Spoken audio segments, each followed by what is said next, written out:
Today, we're going to talk a little bit about getting commitments, which is a really good thing.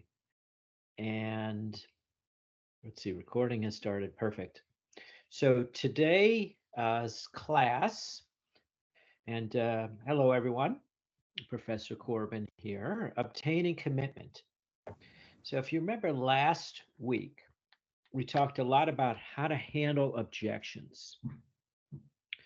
Actually, it was part of this week because the class was meeting on Tuesday. But anyway, how to overcome objections. And there were many different kinds of objections and many different methods for um, many different methods here. So Sarah's saying to wait 2 minutes. So I will give everybody another minute or two, 2 minutes, and then we'll get started. I guess she wants to make sure the recording is going and everybody is here.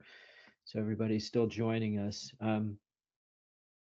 So everyone, let's do a quick exercise while you're here waiting for me to get started in class. Very simple thing. Okay, just look around the room that you're in right now. And as you look around the room, find the colors in the rainbow. Okay, just find the colors in the rainbow. If you remember your school days, elementary school or younger, colors of the rainbow, easy way to remember is Roy, the name Roy, R-O-Y, red, orange, yellow, G, Biv, B-I-V, red, orange, yellow, green, blue, indigo, violet. If you can't find all the colors, that's okay, but just try to find them. Just as you look around the room behind you to the side, do that for just the next 30 seconds. Acknowledge each item and color as you find them. And I will do that with you.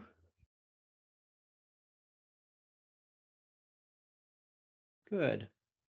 So that helps us to become a little bit more here because as you all know, a lot of times we're not fully here. We're somewhere else. We're half here and half in the class, checking our email, checking our phone, talking to somebody. And it's always good to be fully here. All right. So today's class in the book, chapter 11, is about obtaining commitment. And I started to say that last week, if you remember, or this week on Tuesday, the last class, we talked a lot about uh, overcoming objections. There are lots of different kinds of objections, maybe based on price or quality or service, or objections of time. We covered a lot of those. And then different ways to handle objections and making sure that the objection that you're overcoming is the true objection, is the most important one. It's not a, we'll call a smoke screen that the buyer is giving you. And so we need to keep checking to make sure we handle the objection that the customer, the prospect, the buyer has to know that, okay, yeah, we're on the right track, or maybe we're not on the right track. Maybe that the objections that we thought were most important are not. And we need to continue to probe, continue to ask good questions to find out what the key objections are. Okay. And having objections from a buyer, from an interviewer, from somebody is not a bad thing.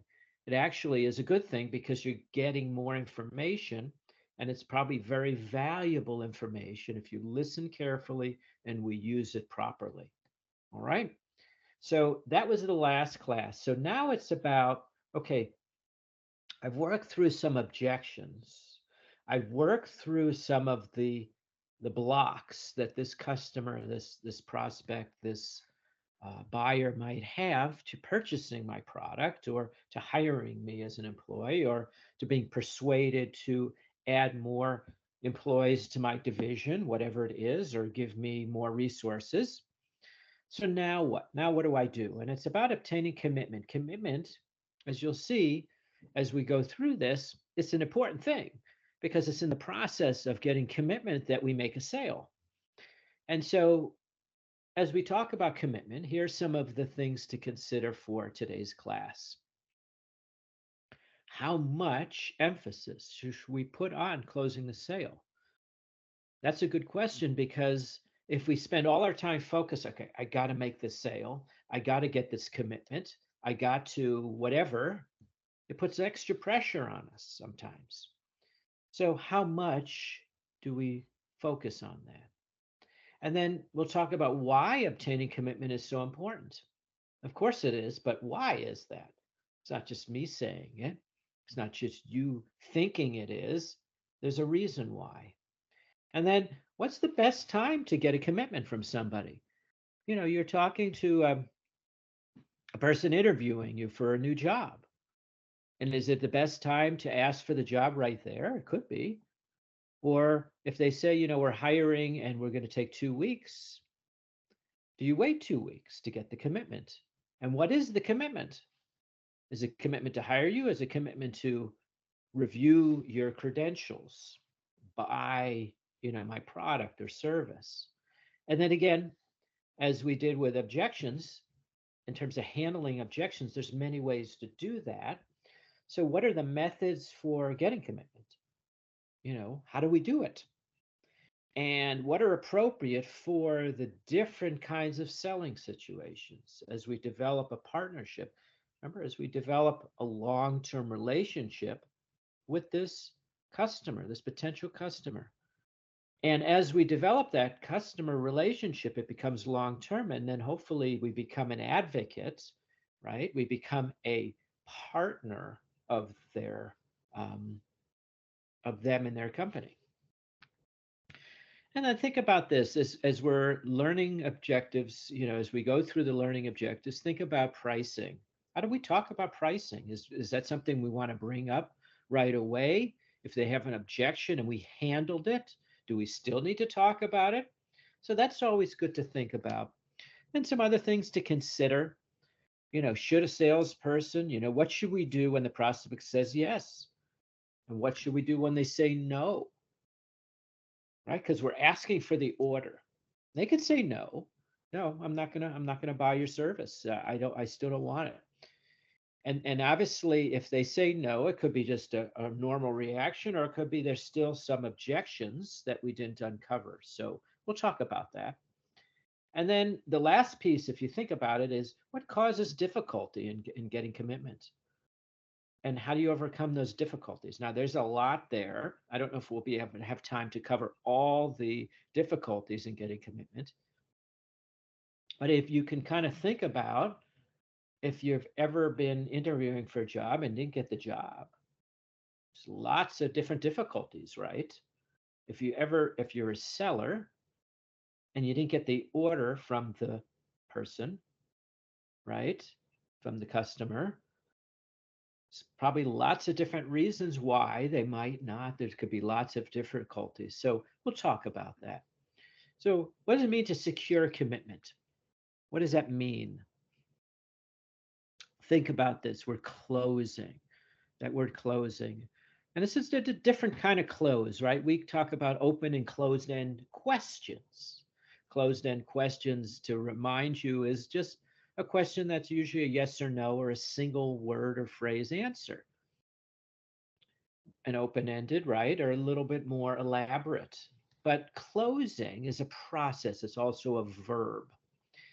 And closing is asking the buyer for the business, asking the person for commitment, asking your friend for whatever it is you need specifically. And then we emphasis on getting the sale, right? We put emphasis on no matter what, right? If we again have this mindset that no matter what we have to get the sale, this puts pressure on us. It causes us to do and act in certain ways. So if we emphasize that we have to have the sale no matter what, then that damages trust, because yes, we may get the business from this customer, but it might be premature. Maybe they don't have all the facts about the service agreement and we're shoving the product down their throat. And that could be a potential problem, right? We're building, as we talked about, we want to build a long-term relationship most of the time with the buyer. And so we don't want to do anything that will hurt trust. And we don't also want to insult the buyer. in terms of their intelligence. Because if we're just like talking through whatever they're saying, maybe they still have objections, right? Maybe there's still some areas that they are have questions about. And if we just keep jamming the product down their throat, that insults them, their intelligence. And it also, obviously, this is the big thing, right? It raises the possibility that we will never get commitment.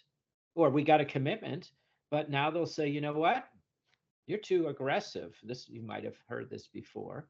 An aggressive salesperson, they're so focused on making the sale. And we've all probably been at the effect of that as a buyer, right? As a purchaser of something. We've all seen aggressive salespeople. They put on like high pressure tactics. This used to be in the automobile industry. This used to be like the norm. They were shoving, like a used car salesperson. They were trying to sell you whatever it took to make the sale.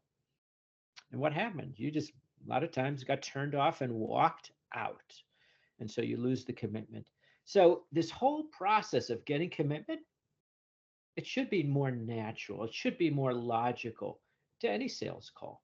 And we'll talk about how to do that. All right. So, importance of getting a commitment. Obviously, the only commitment is not just to get the sale. There's lots of commitments. We talked a lot about this in looking at our goals or our objectives for the sales call a couple of weeks ago. And it's not always to make the sale, it's to get a commitment for the buyer to do something. So the securing commitment tells the salesperson what to do next, right? If I get a commitment to see the buyer, I'm like commitment to get an appointment, that's one level. And if I get a commitment of how much time, maybe I get 20 minutes, that's another commitment.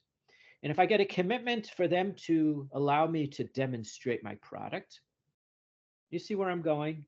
It's not all about making the sale. Commitments are having them allow you to go further in the process and having them agree to allow you to do that. It also helps define the status of what the client is about, right? Because you can, when you're a good salesperson, when you're a good communicator, you can get commitments. And that allows you, then makes it easier to get the big commitment, which is the sale. If you get a lot of little commitments, that gives in the buyer's mind, wow, this is good, this is good. Okay, I'm allowed, it's like, and all of a sudden, when it comes to making the sale, you've handled all the other pieces. And now it's like the big commitment is now not so big. Okay. We sometimes, though, we can fail to, obtain commitment. And we fall into like, it might take longer to obtain the sale. So sometimes if we don't secure commitments, it might take a very long time. And if it does take a long time, getting commitments along the way is really helpful. We can't just be focused on getting the commitment for the sale. If it takes 6 months for the buyer, for the selling process, the sales cycle to happen, we have to get commitments along the way. Maybe commitments for them to, narrow down their options to you and one other competitor. That could be a commitment. Would you, consider my product with this one? And it allows the buyer to think through, okay, yeah, I have 5 different suppliers. That's a lot. And it takes months. But if you can get a commitment to, can I be one of the top 2 suppliers? Yeah. And then you work to do that and be in the top 2. And once you're there, then you get new commitments. And your success, think about this, your company, their company's success depends on obviously goodwill, which is the relationship you built, and obviously earning a profit. But the goodwill is so important, building the relationship. And certainly if you do good at getting commitments, You'll be rewarded as a salesperson. You'll be rewarded as a buyer, as a seller, because you can get commitments. Think about this. You're the buyer. We'll turn this on the opposite way. You're the buyer and you want to get commitments from the salesperson too, right? So yeah, you're going to buy their product, but you want a commitment in terms of the service level, in terms of how often you'll see them, in terms of their ability to handle problems, right? In terms of maybe the terms of the agreement. So everybody's trying to secure commitments. So we need to be aware of the whole process.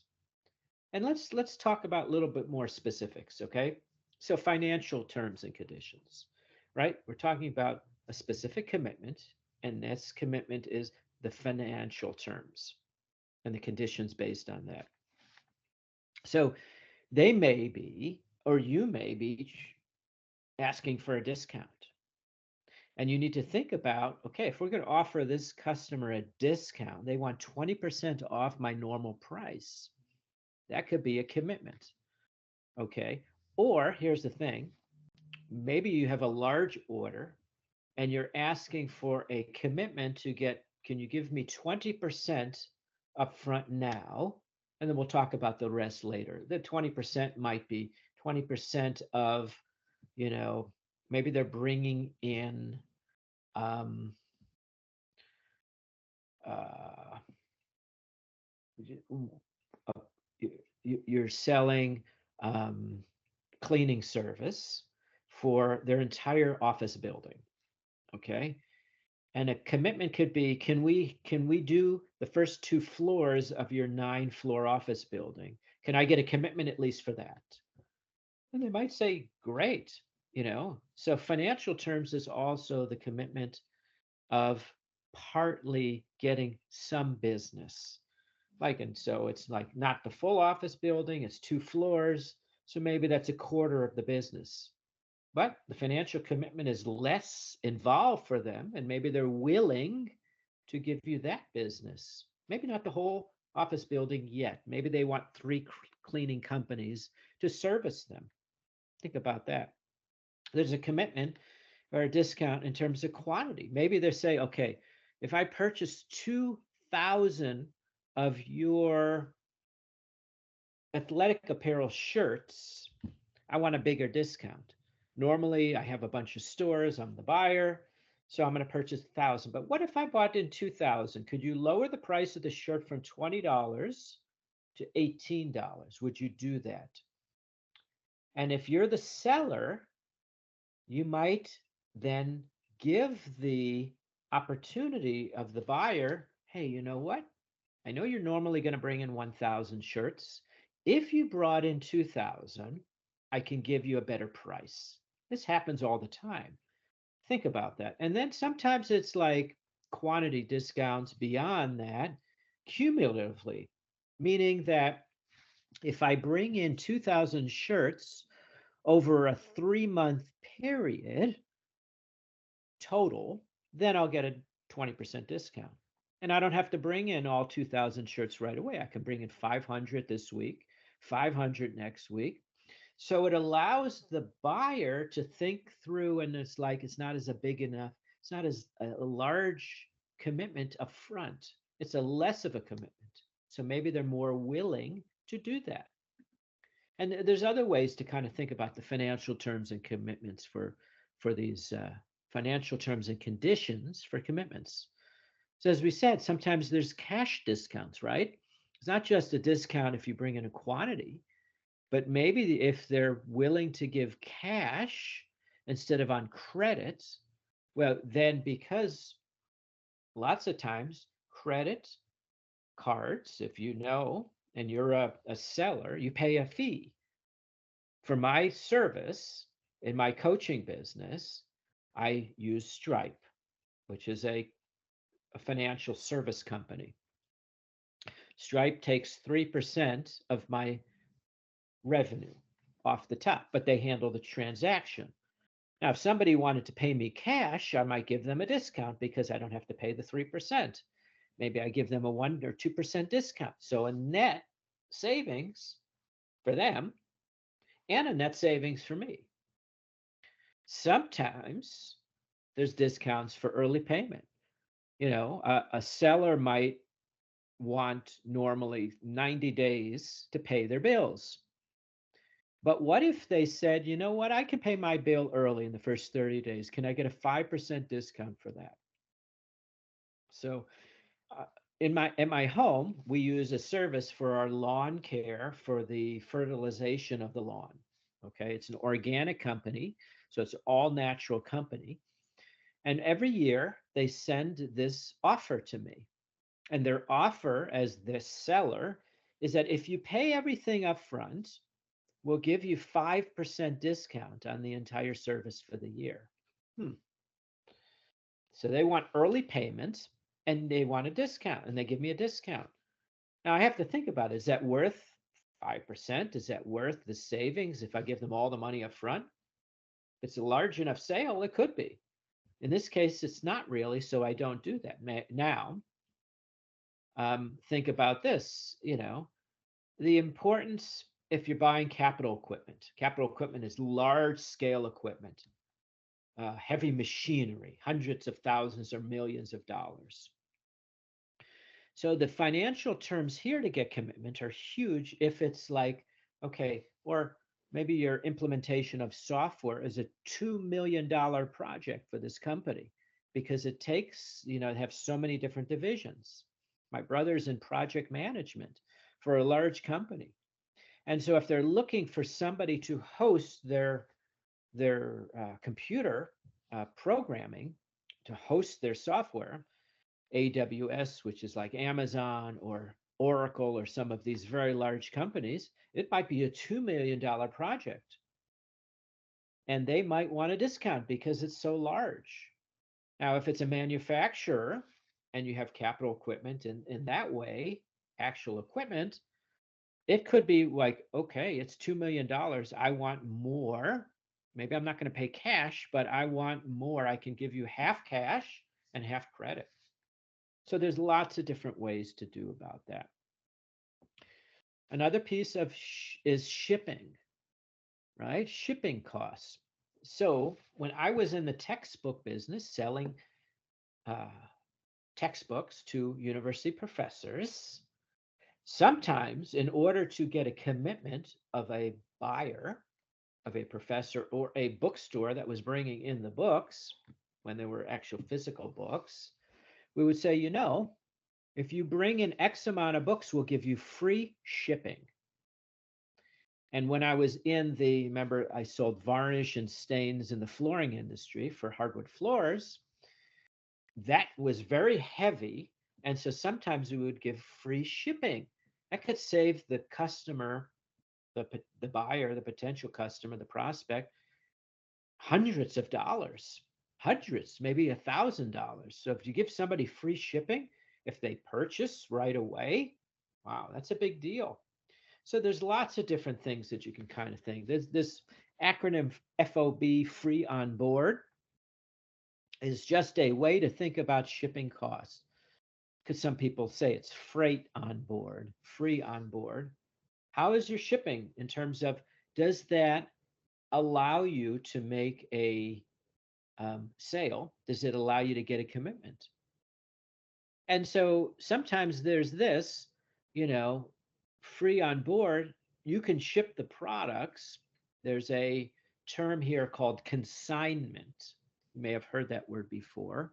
It's a little bit beyond the textbook, but I'm going to share this with you because I think it fits here. So I could own a retail shop. A seller comes in and tries to get me to sell. Maybe I own a bookstore and they have, we'll say, uh, bookmarks and little knickknacks like a book light and different ways that you can, accessories for books. Okay, but as a retail store, I don't want to have to pay for their stuff right away. So maybe what they do is they send on consignment all their products to my store and I sell them, but I don't pay any money up front. Maybe I pay for their shipping, okay, because it's still a lot of stuff, but I don't pay any money up front. I only pay them when I sell their products. So do they own the products? Do they own the bookmarks and the lights for the books? Yes. So it's all about, title and transfer. Like sometimes you can lease a car. Maybe you do that. You not only purchase, but there's leasing. Maybe it's not as popular as it was back then, but it's like they own the car, the company that leases it. You're just buying the rights to drive it for a couple of years. So there's lots of different ways to kind of think about that. Um, okay, so we're still going to talk about on the financial side, but let's get more specific. Let's talk about price. As we talked about last week, that's a big objection for people. A big objection is price. Too much money, not enough money. Um, it's too much up front. Service. You're providing a service, and it's spread out over a year. There's different ways that you present price, but think about this. For most firms, when we set the price for the buyer, we need to do homework, right? If we do a good job of setting price, like it's not standard for everybody, um, because maybe they can purchase a lot more quantity. So we have to do homework, right? Just like we do in a sales call, the planning, just like we do in terms of generating leads. There's planning we have to think about, just like there is in our objectives for a sales call, planning what we want to have happen, doing research. We have to plan about price. So we need to think about, as we're the seller, what are the competitive companies offering here on price? And if my product is so much higher than everybody else, I need to do a really good job of building value. We talked about that, right? The proposition value. We talked about that last time. And so if I do a good job in studying what price my buyer might want or be willing to spend, it has to be that I have to study what the competitors are offering. I can't be so far out of the ballpark that they'll laugh at me and I will never get commitment. Okay. And then we need to kind of start thinking about, again, what is the value you're delivering for your product or service? Thinking ahead of time. So if my product costs $100 for, say I deal with sport coats, right? I'm selling sport coats or jackets. And my product is normally $100 and I'm selling to a buyer that has 20 retail stores and I want them to bring my jacket in their store. I need to make sure I do a good job of building value for that. Okay. And then the cost. What is the cost to providing the product for me as the seller? Because I got to ship the products to them. Maybe I have 3 warehouses and I'm selling jackets. Maybe they want 12 different colors of the jackets and different sizes. So I have to think about, what is the cost for my company to ship all that? And maybe there's a size that I don't readily have available. So I have to do a little bit more work to get it from a different supplier. So that takes more time. So I have to think through this. Okay, if I'm going to give them a specific price, there's lots of things to think about here, right? And certainly, if we're getting commitment, it has to be discussed at the end of a call, or certainly at some point, because they have to feel like, most people, unless it's a very small purchase item, they're going to want to know about price. You can make the sale. They're never going to give you a commitment to make the sale if they don't know how much they're spending, right? Makes sense, right? We go into a car dealership and we're buying a new car, as I know some of you did recently when you're in your first assignment. If we never asked about price and we just talked about, oh, we like this, what is your service for the new car? What is the warranty? And oh, that sounds great. We never asked the price. Are we going to make a purchase? And all of a sudden they say, you know what, that's $38,000. We're going like, oh, I forgot to ask the price. We don't do that, right? We always talk about price and get a commitment for the price. because then certainly there's the negotiation piece, and we'll talk about that, right? Um, all right, so let's shift gears a little bit here. Buying signals. Okay, buying signals are cues that we can get from the buyer that we should close, that we should get a commitment. Buying signals could be very much like nonverbal facial expressions. Talk about that. It could be their eagerness. It could be the questions that they're asking you back. Like all of a sudden, you're selling your product, and if all of a sudden all their questions now are focused on the service that you're going to provide after you make the sale, that's a clue. That's a cue that maybe now is time for me to close the sale, because now they're talking about a level of commitment to my product that it wasn't there in the beginning. So we need to be good, right? Good at asking questions and good at sifting through and good at listening to what either the buyer is saying or what they're not saying. And we can get clues to get signals. All right? Because it's a readiness to buy or a readiness to move along the sales cycle. So, what are the requirements right here in terms of the buying, these signals, right? So, think about this. If the condition is for to be satisfied before purchase, meaning that the buyer needs to have all their questions asked and answered. And that is them becoming satisfied that you did a good job and that they feel they have all the information they need to make a good purchase, right? And the benefit of doing this builds value, builds relationships, reflects their feelings of support for the purchase, right? You get a commitment. And that commitment is a huge piece. So, more on buying signals. We talk about trial closes. Trial closes are so, I'm talking to a professor, I'm selling my textbooks. Professor, will you use my book in your class? Or, trial close. How many students do you have? Do you think every student will buy my book if you order it? And they say, whoa. Now, if I didn't do a good job, they might not say a whole lot. They might just like frown or might like move back, right? Facial expressions or actions they're doing. The buying signal, as I said, it's not just the words, it's the words they're not using, it's the facial expressions.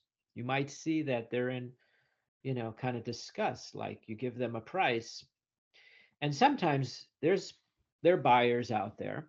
You may have dealt with them. You may have dealt with people as a seller or when you're being interviewed or boss, they're intentionally giving you a facial expression that's disgust or no, I don't want that, because they're just seeing how you react, right? Maybe they're trying to get a better deal and they're just going to keep saying no and disgust. That could be a personality. If they're more amiable, that remember that quadrant we talk about, if they're more amiable, they're very friendly, right? And they have a hard time making a commitment. So maybe they're going to just keep giving you nonverbal signals that I don't want to make a decision. And they'll keep asking questions and going around circles. So you have to get really good about getting commitments. So how can we do that? So how do we successfully obtain commitments? Let's talk about this. First thing, positive attitude, right? This gets into back in week 1, we talked about emotional intelligence, right?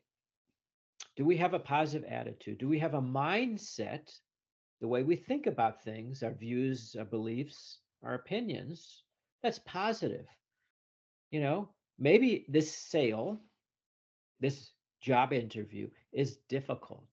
They're interviewing a lot of people, they're interviewing a lot of potential sellers, right?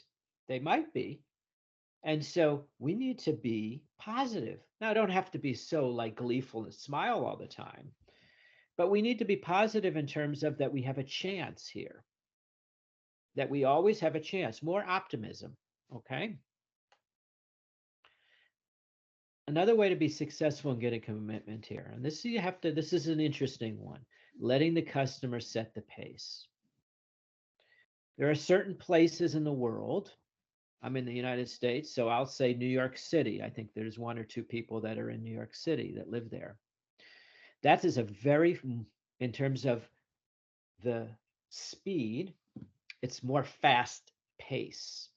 So the sellers and the buyers there, they're more used to quick sales, more used to feeling the pressure, more used to the commitments come quick. So if we are in that mindset of I want a commitment, I want it really quickly, but the buyer is really relaxed and doesn't want to make a quick commitment, that's a disconnect.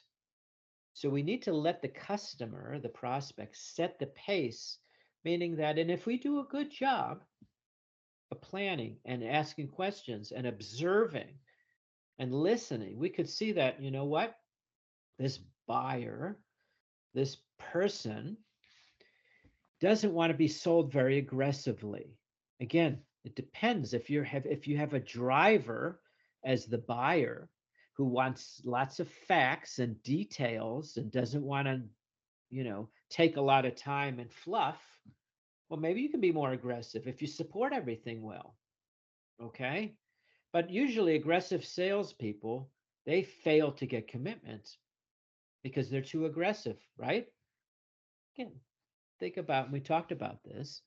If you're walking into a store and you're there to buy, I don't know, a nice outfit for an interview, okay, so, business clothes, and the salesperson comes over and starts trying to sell you three different suits, business suits, or all of a sudden this, they're just kind of going really hard in terms of the commitment that they want, and you're too aggressive.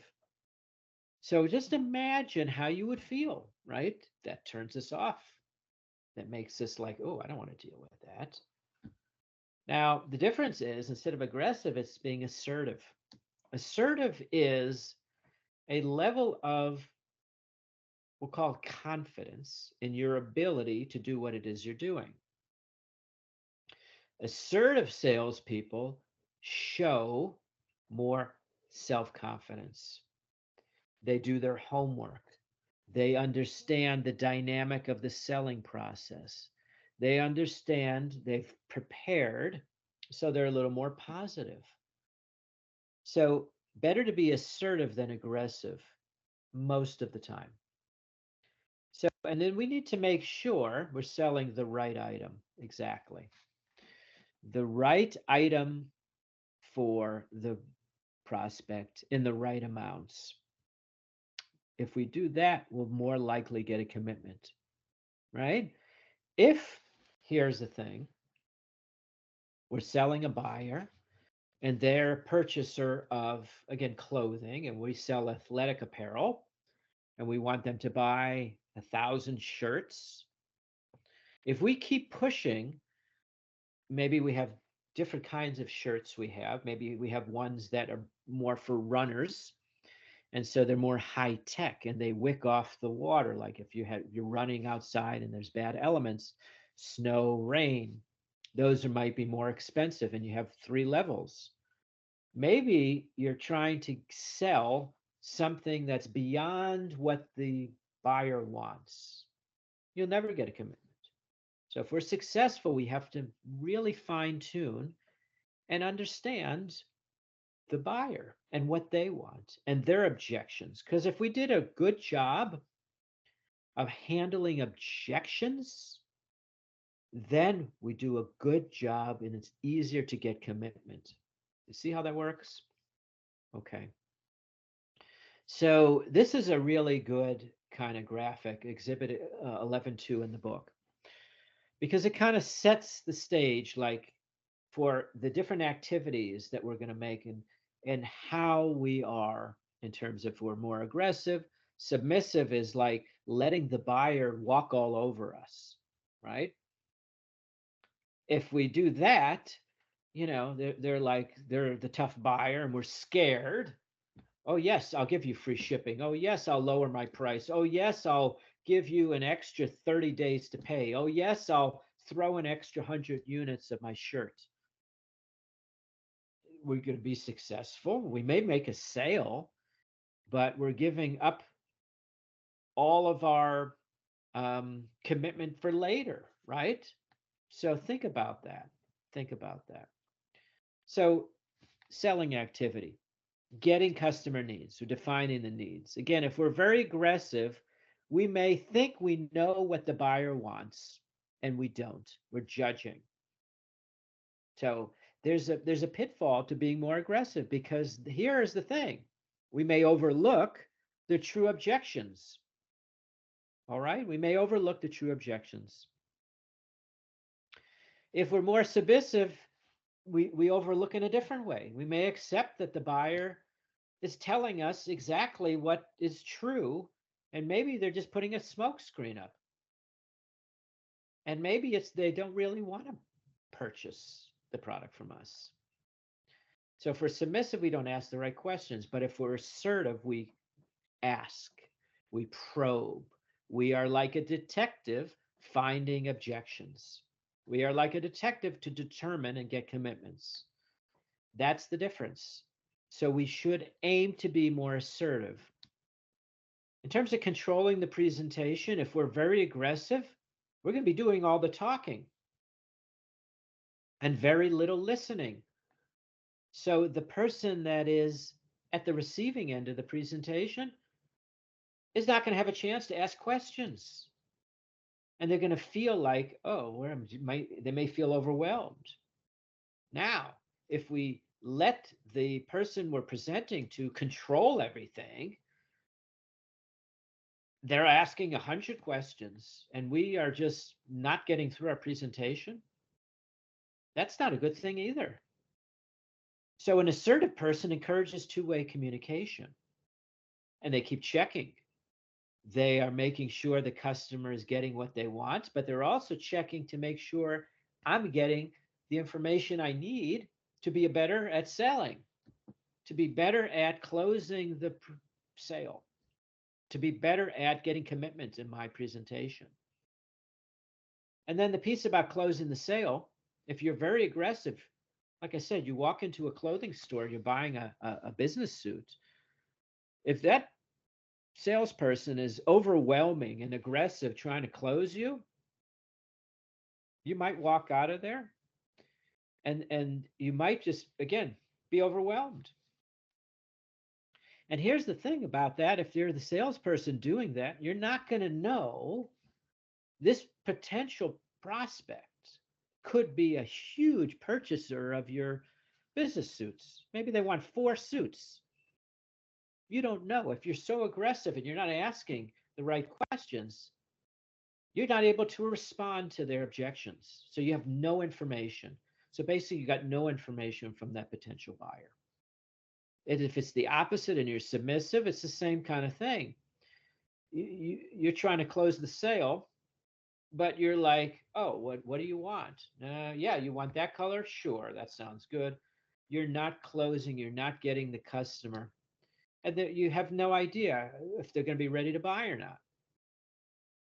But if you're responding to objections and you're leading the conversation somewhat with some automatic trial closes, you're more likely to close the sale. More likely. Okay? So let's talk about some methods for closing the sale. Some methods for closing the sale. And the first way, effective methods are, if you think about this, a direct request. Think about this for yourself, okay? Think about this for yourself. If you are buying something, okay, I want you to kind of think about what is an effective method for you to be closed and get a commitment. Think about that. So these are different methods for that. All are helpful, all are possible good uses, but they don't always work. So that's why there's multiple methods that could be work. Direct requests, right? There's a way to handle an objection that we talked about last week or this week, earlier this week. Last class, that was a direct method. We confront the objection right away. This is kind of like that. Direct requests. We ask the buyer directly for commitment. Will you bring in 100 of my shirts? Will you purchase right now? Okay. Now, if we did a really good job with trial closes and a really good job of uncovering commitments, of uncovering objections and getting commitments, then to ask the buyer for the commitment, whatever that is, the sale, will you narrow your choices down to my product and the one competitor? Sure. Or will you get a commitment like they're part of the selling process, the person you're talking to? Will you uh, favor my product in the next, and talk to my, about my product to your superior? Will you say you want to use my product to your superior? Maybe they make the purchase. And so that's the direct request. This next one, I love this one, a benefit summary. If you do a good job as a salesperson, you've gotten different commitments. And we talk about features and benefits. So this is all about reminding the buyer of what they've already agreed on, or what they already like, or what they already maybe don't want from the competition. And you're getting that commitment and reminding them about the proposal of those benefits.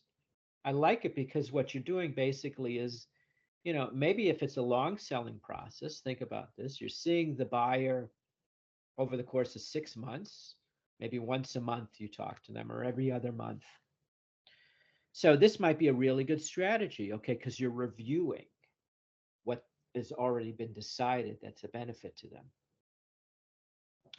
The balance sheet method is really nice here, because it's kind of like helping the prospect make a decision.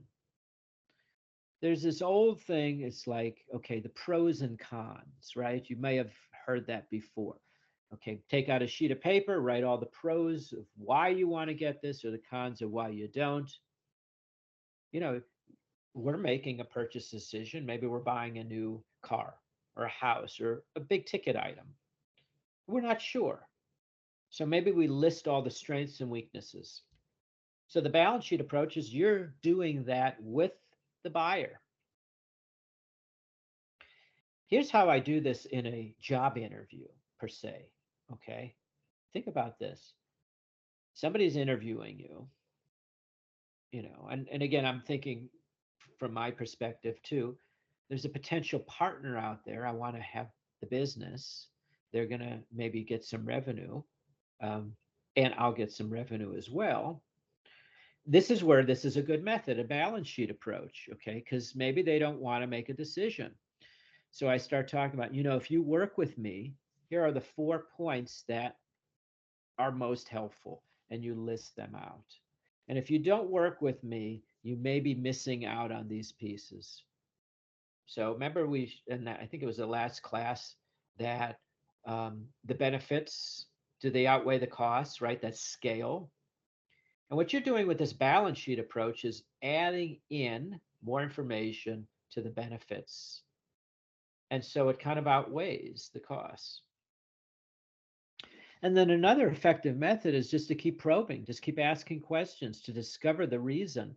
If you know you're working with somebody and the buyer is reluctant to purchase, an effective method to dealing and getting a commitment is to probe and ask questions. So now here's the thing. Maybe that they've given you commitment three ways. maybe they're not yet buying your product, but they committed to bring in 100 shirts. Maybe they committed to bring them in the next 2 weeks. And maybe they committed to bring in 3 different colors of shirts. And you want to get the commitment to make the sale, the closing commitment. So the probing is, okay, I'm going to use a series of questions to discover why they're hesitating. What is it about their thought process that they're not fully able to make the major commitment to purchasing? And so the method of you trying to get commitments is like, okay, let's already get the commitments out of the way. It's like, okay, yes, you're going to buy 100. Check. You still want to get 3 different colors of shirts. Yes, shoot. You're going to bring them in for this next month. Yep. So let me ask you, you're talking to the buyer, what's your hesitation in terms of what is it still you need to know about the product to bring it to bring it in fully, right here. And they might say, you know what, I just don't have the space in my store. Ah, that's another objection that you're uncovering. And so then here's the commitment piece. They tell you that, say, okay, 100, you said you'd bring in 100, but if you don't have the right enough space, here's what we could do. Would you bring in 50 now and the other 50 in a month from now? They might, wow, absolutely, let's go. So you probing and asking questions and getting a commitment uncovers a lot of information, right? So it's never, it's never only maybe one objection that they have. Sometimes it is, but most of the time it's not. And you have to keep probing to get commitments along the way.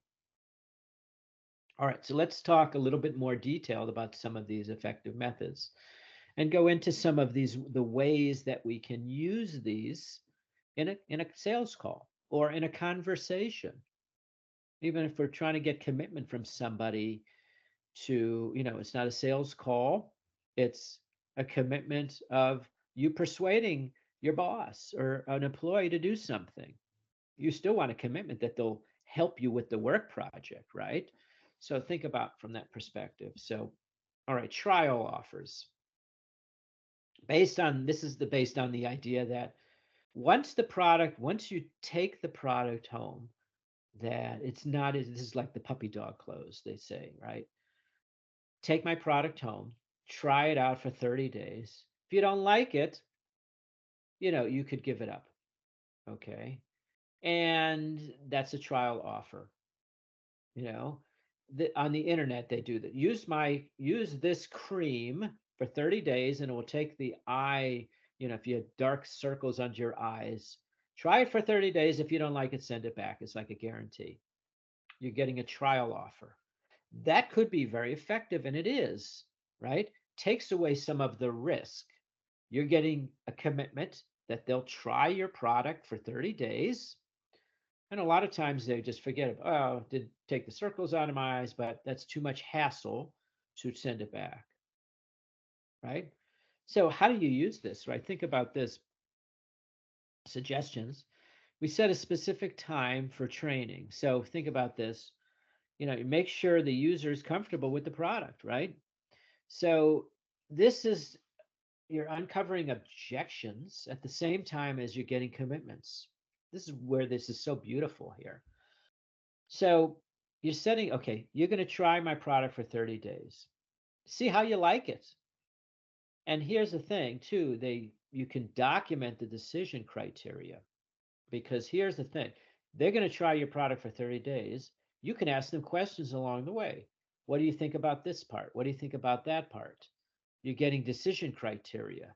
Well, maybe your product works, but it takes too long during the day to make my eyes lose the circles under my eyes. You might say, you know what, maybe you need to apply more of the cream. So you're getting more information. And then with a trial offer, you could agree when the decision is going to be made. You agree. They agree too. In 30 days, if you don't like it, you send it back. But after 30 days, you're going to keep it. And so the sale is closed there. Okay, so we'll talk about traditional closing methods here. And you can kind of see the way you can close on a minor point. You can close on a continua yes, which means like you're getting like lots of small commitments. Do you like the color? Yes. Do you like the size choices? Yes. Do you like this quantity? Yes. See how that works? Trial closing. Um, Assumptive close, you can assume they're going to already buy. You know, once, here's a traditional method of closing, assuming that they're going to buy is like, okay, you know, giving them two options about, you know, out of the 100 shirts you're going to buy, do you, I'm a, out of the 100 shirts you're going to buy right now, do you want me to ship small, medium, and large? How many of each do we want to ship, right? So as you can kind of see, so let's see, Lazette put in the chat here, many applications, absolutely.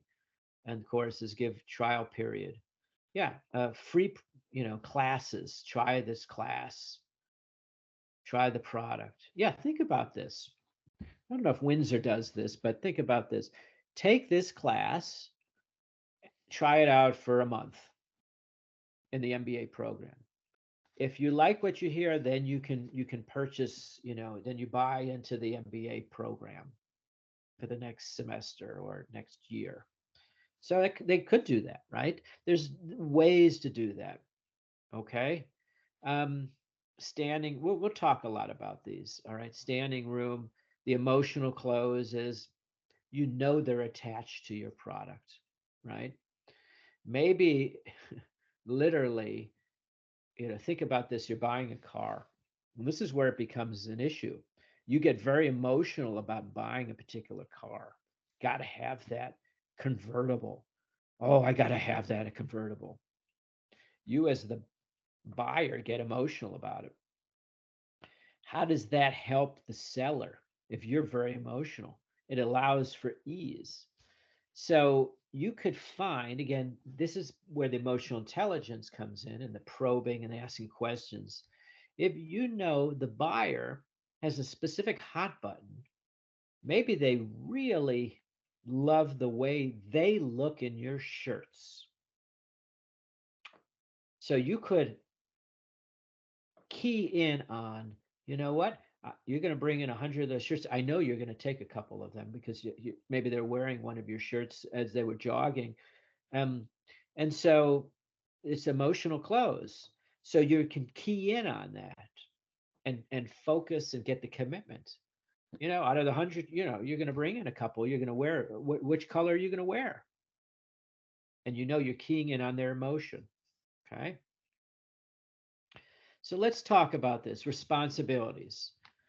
If the commitment is obtained, okay, what are the responsibilities if you get a commitment? And again, it might not just be for the sale, it could be things along the way. So no surprises. What we basically do here, think about this. You provide all the information for the customer that they'll need to enjoy the product.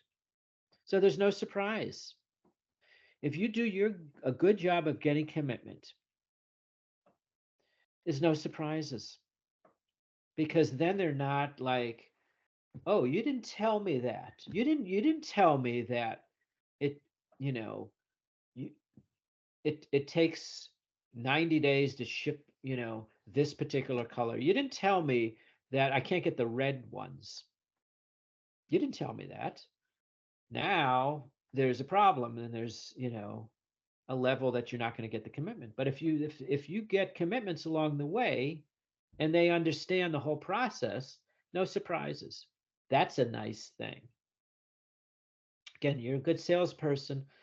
You might still get surprised a little bit, but there's less surprises along the way. And basically, again, you're confirming the customer's choice. So you're assuring the customer that they made a good decision. You're confirming all the things that they want. And if you do a good job with that, then they'll feel like they made a good decision. And there's less we'll call buyer's remorse. Okay, I want you to think about that here. A buyer might purchase your product and then all of a sudden feel, you know what, I don't know if I made the right decision. Shoot, I don't know. Has it ever happened to you? You purchase something, you get it home, and you're like, I don't know. You purchase a lamp and or a sofa, and you get it home and you're like, I don't know if that's going to look good now with that rug I have. And so there's this feeling of insecurity. And then it's like, do you want your buyer to have that feeling if you're the salesperson? If you're interviewing for a job and they're interviewing you, do you want the interviewer, the person doing the hiring, to think about after they've decided on you that evening, you know what? I don't know if I chose the right person. I don't know if I should have hired them. Do you want them thinking that? No. So getting commitments is really important because, again, it assures the customer, whoever that is, that they made a good choice. Okay. All right. So let's talk more about these responsibilities here if the commitment is obtained. And what does that lead to? Getting a signature, right? Sign on the dotted line, right? So sometimes you could think about this. Sometimes it's kind of an easy thing, a routine procedure. They'll sign the purchase agreement, fill out the order. Think about this. You're purchasing something online. You purchase. This is how sophisticated online ordering is sometimes in purchasing. You found some clothes you wanted. You fill out the shipping, and then you don't push the submit button because you're unsure. What does the company do sometimes? Company sends another email to you. I'm sure this has happened to somebody out there, right? They send an email. Oh, we see that you are interested in this product. You haven't purchased it yet. Is there anything else that we can help you with? Or it's like, we saw that you were looking. Are you willing to purchase now?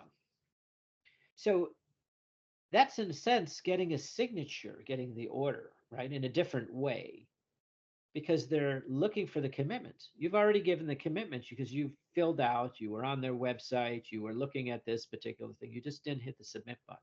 So it's still in your shopping cart, right? Have we ever purchased things? Sometimes here's the thing, we go and we do some shopping online and we leave it in the shopping cart because we're still not certain if we're going to buy it. That's how the seller gets commitment. And here's the thing, they'll show, ever had this happen, and this is really good to do. Excuse me. After we get a commitment and they make the sale, show appreciation. I write handwritten thank you notes to my customers. And I say to them, thank you for, using my coaching service. I really appreciate it. I'll send them one of my books a lot of times, hand, note in there to show my appreciation. It's easy to spit off an email, right? Can you write a handwritten note? Now, a small gift, yeah, maybe. It doesn't always have to be a gift, but a thank you note is really important. So it used to be, where people were mailing letters and things, that was, more commonplace. But think about this for you. Do you get a card in the mail? Do you get electronic cards, right? Like gift cards. But I'm thinking like if somebody recognizes and you got a thank you note or a card that said how much somebody appreciates you doing business with them, what does that do for you? It's like, wow, that's shows appreciation, shows that I matter, right? We're going to take a break in just like 1 minute here. I want to cover this one point and then we'll move along here. I want you to kind of think about commitments, right? Think from this perspective. Selling process, interviewing process is more than just like one and done. Takes maybe a month, couple of months, right? if you're getting commitments, commitments sometimes is like you're trying to get future calls with them, follow up.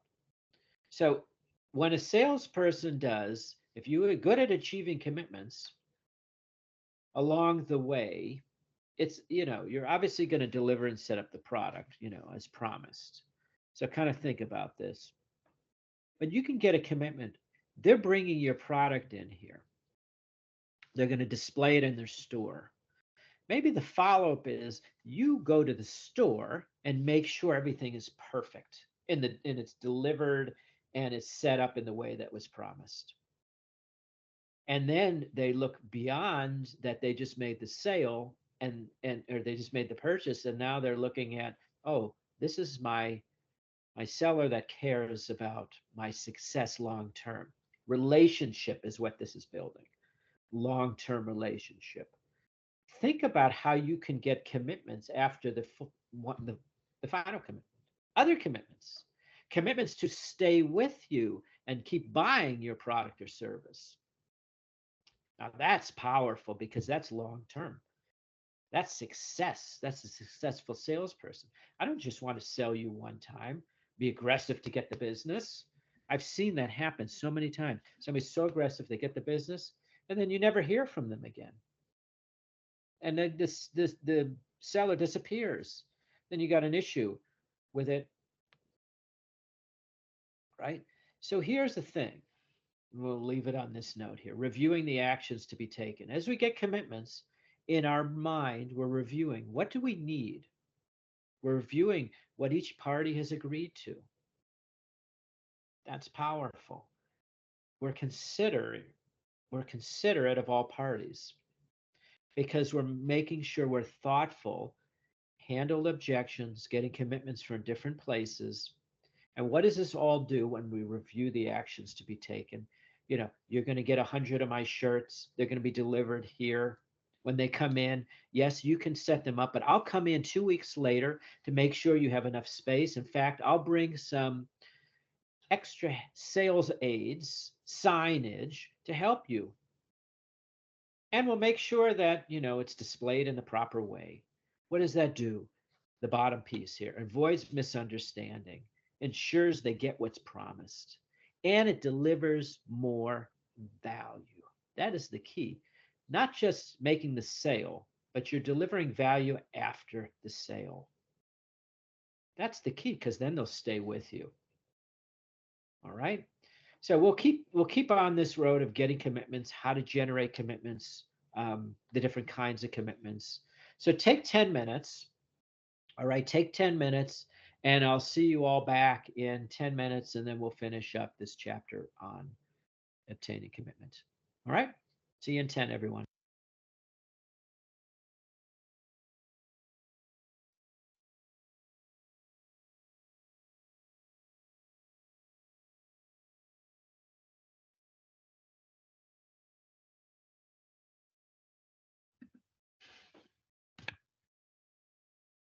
All right, welcome back, everyone. We'll give you just another minute to catch your breath as we shift gears to happen when commitment is not obtained.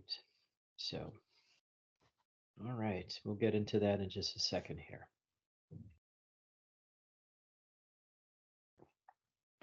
And get back to what Liz had shared in the chat. You know, in terms of getting commitment, when we try things that are new, like try my product for 30 days, try this class for 12 days, right? It gives us a little bit of a less, it's a commitment, right? But it's less risky. So we'll talk about this idea of like risk and what that in terms of what our mind goes through sometimes to make a decision, right? Because a commitment is a decision that somebody's making, right? If they make the commitment. But what happens when the commitment is not obtained? Okay, you're trying to get them to bring in X amount of your products, and something is not happening because you can't get the commitment. Or maybe you're getting commitments, but not all the commitments you need, right? Maybe you're getting commitments in, you're not getting the major ones. And so we'll talk about that. Identify the reason. These are lost opportunities if we're not getting the commitment sometimes. So it could be that we have the wrong attitude. Remember at the beginning, it's like, should we have a positive attitude? Maybe we keep thinking our attitude is, I'm never going to get the sale. This buyer is never going to buy my product. I don't think that they ever will. It's not going to happen. May or may not be true, right? But if you're thinking that ahead of time, you might lose the opportunity to get a commitment because your attitude is poor.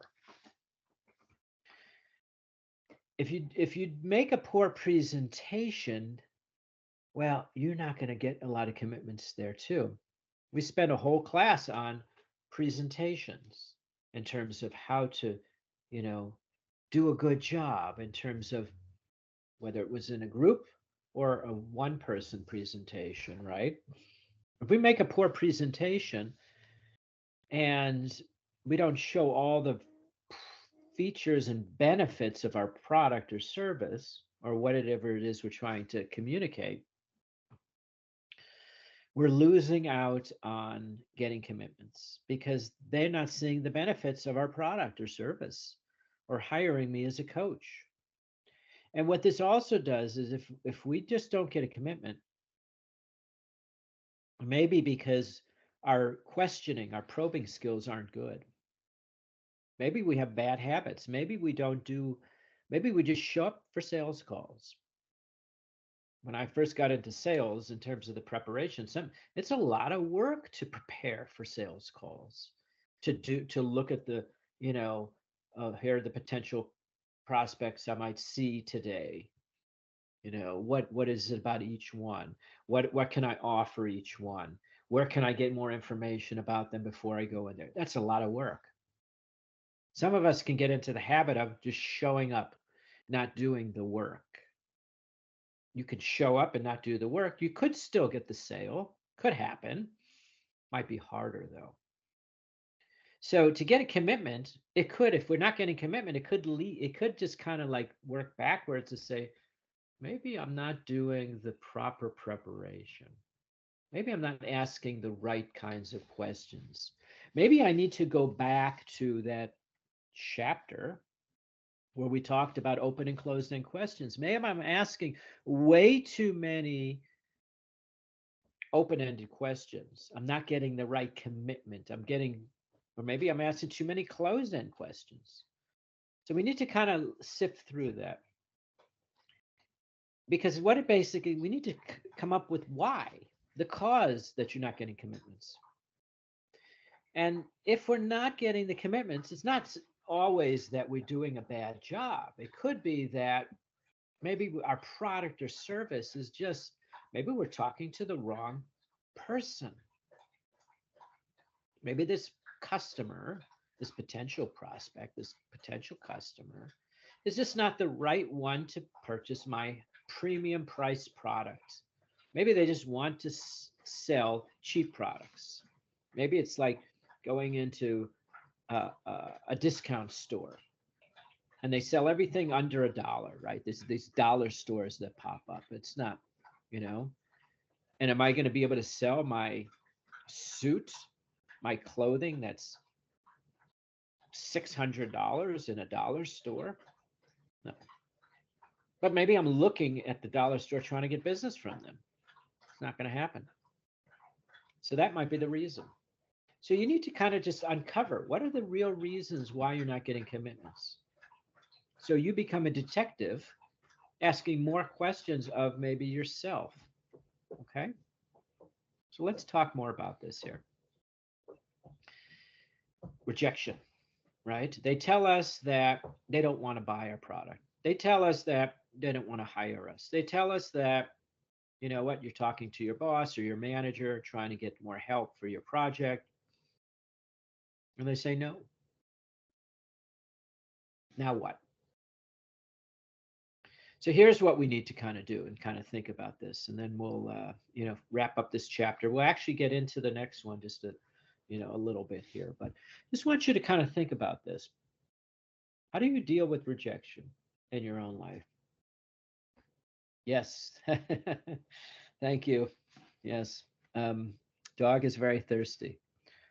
Um, think about this rejection for us.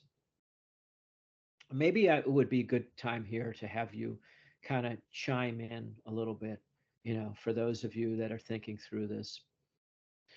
When we get a rejection and they tell us no, company tells us no, we're selling a product or service, we go into a store and buy. We want to buy something. They don't have the right size. They have all the other size, but not our size. There's kind of a feeling of rejection there.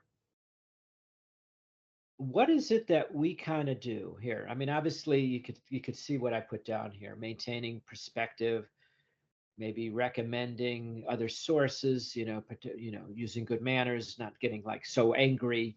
Why you're not buying my product? Sob.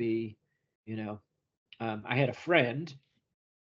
He was in sales, and he used to get so mad when the buyers did not buy his product. He would just get pissed off, so much so. And he would call the buyer, potential buyers, a-holes and all kinds of stuff. I'm like, whoa, just because they're not going to buy your product doesn't mean you have to treat them like they're, horrible. It's like it's okay that they don't buy your product. So I want you to think about this for you in terms of, now we're not all salespeople, right? But we've all been sold to. How do we deal with rejection? Think about that.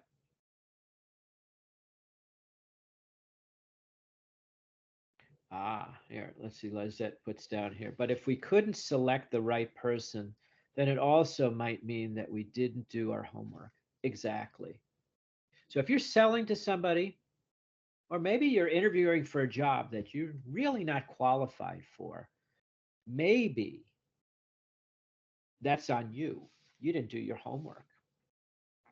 So there you go. That's one way to kind of think about it. That's perspective, right? Maintaining proper perspective. Maybe you didn't do your homework initially to find the ideal potential customer prospect. And so you're Uh, always getting rejected. I You have a can't question. figure out why. And then all of a sudden you realize, wow, I'm trying to sell my product or service to this customer base, and they don't have the resources to buy it. No wonder they keep saying no. I need to go to a different place. So when in my coaching business, sometimes I work with schools.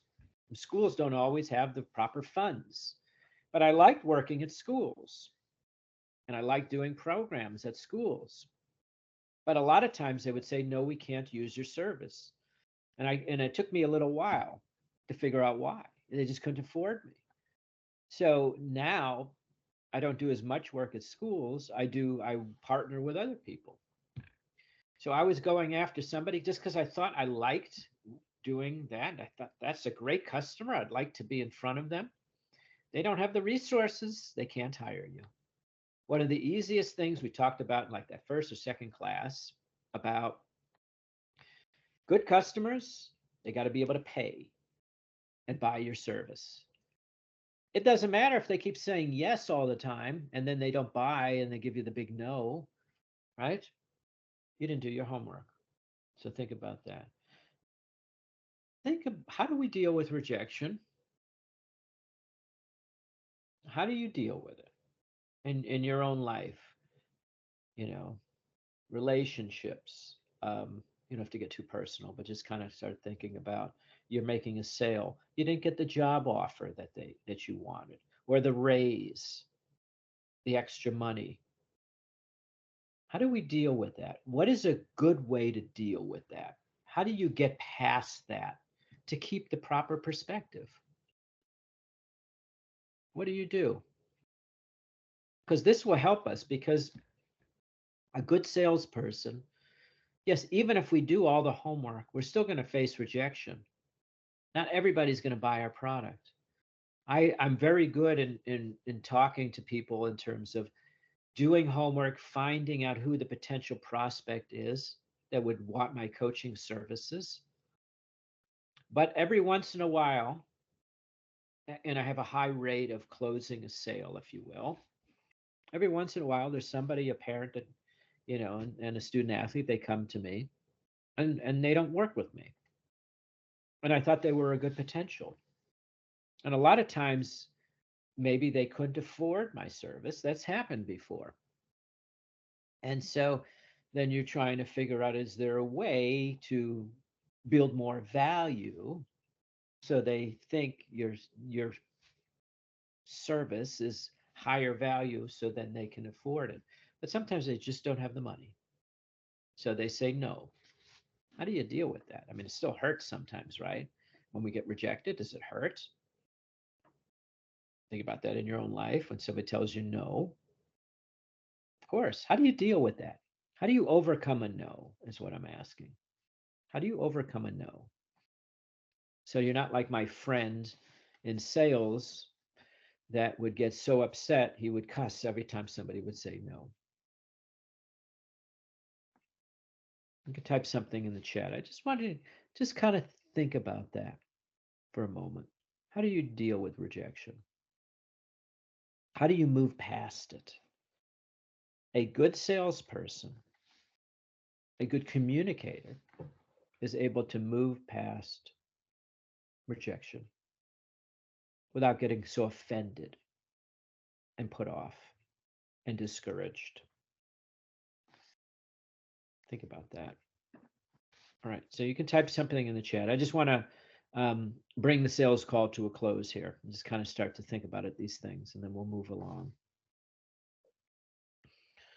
Every time you are in a conversation with somebody, this is let's like summarizing things. Okay, here's what they're going to do. Here's what I'm going to do. That's a good way to end a conversation, right? You're talking to a friend. Sometimes it's like, okay, when is the next time you're going to meet? you know and maybe they ask you to bring something with for them. Can they borrow your shirt, that the sweat jacket that they like to run in? Can they borrow that? Okay, so what am I going to do next? What are they going to do next? And then when are you going to meet again? Start to think about that. Getting commitments could just be, okay, we agree we're going to meet in 2 more weeks, right? And then you follow up. Thank you notes, reminder notes. It's all important. It's all important in terms of this level of getting commitments and understanding that just because you make a sale, that's not the end normally. You want a long-term value relationship. That's what we're looking for. Okay. So here we got a question from Winnie, I'm sorry. Um, or a comment here. You can get feedback on why they chose a different route, maybe during the call. Ah, that's a really good point here. So if they do reject you, can you get feedback? Can you get feedback? I got another good question here from Judalyn here. We'll take that in a minute. So Winnie's talk here in terms of if you don't get the sale. Oh, now everybody's putting things in the chat, so that's great. Good. Just takes a while to kind of start thinking about this, right? If we don't get the sale, can we get more information? Can we get more information to feel that we're learning something? This kind of gets to Samya's point too, is instead of seeing rejection as a failure, reframe it as an opportunity to learn. Absolutely, that's brilliant. Consider what went wrong, right? Think about this. If an interaction, you get a rejection, they say no, you didn't make the sale, you didn't get the commitment, you leave. A good way to approach it too is to kind of think about, what did I do well? I got a couple of other commitments, but not the final one. What did I do well? Then you look at, okay, like Samya said, what can I do better? And you use it as a learning, a lesson, right? Judalyn here, it's normal for rejection. Absolutely. You can't place everybody. That's absolutely right. You cannot get a sale every single time. That's not possible. Um, I was playing a sport called pickleball, which is kind of like cross between tennis and badminton and ping pong earlier this morning, um, and somebody had said, um, talking about, I'd like to win every game, and I said it's not really realistic, right? You can't win every game. I said it's not necessary to win every game. I said, what do you mean? I said, what if you just get better each game? And then winning takes care of itself. So as Julin points out, there's always more fish to catch. Absolutely. There's always another game. There's always another sale, right? There's always another customer. And we need to, let's see here, Lizette puts down here. We need anyway to be polite, because if the person, yeah, if the person didn't buy, great point. It's like my friend who gets pissed off at the person who didn't buy. If we're okay, not that we're excited that they didn't purchase, right? But if we're polite with them, it gives them an opportunity to maybe come back to you later on. Maybe they didn't give you a commitment right now, and they didn't give you the order right now. But it doesn't mean that they might not in a year from now, right? I've had so many sales calls where I didn't get, like, even selling in the textbook business, thinking about it. I would try to sell the professor to use my book in their class.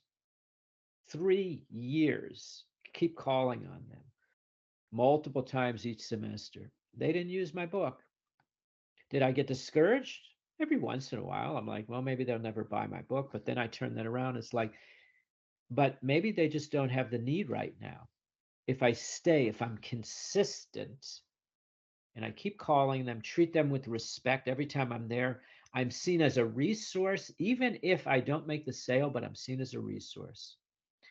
And then here's the thing that happens every once in a while, then they'll reach out to you because they know you. You're a good salesperson. You're not overly aggressive. You're not trying to close them on the sale every time. You're there for them if they need you. And they call you up and say, you know what? I'm teaching this course. Do you have a book for me? Bingo. Now you got it.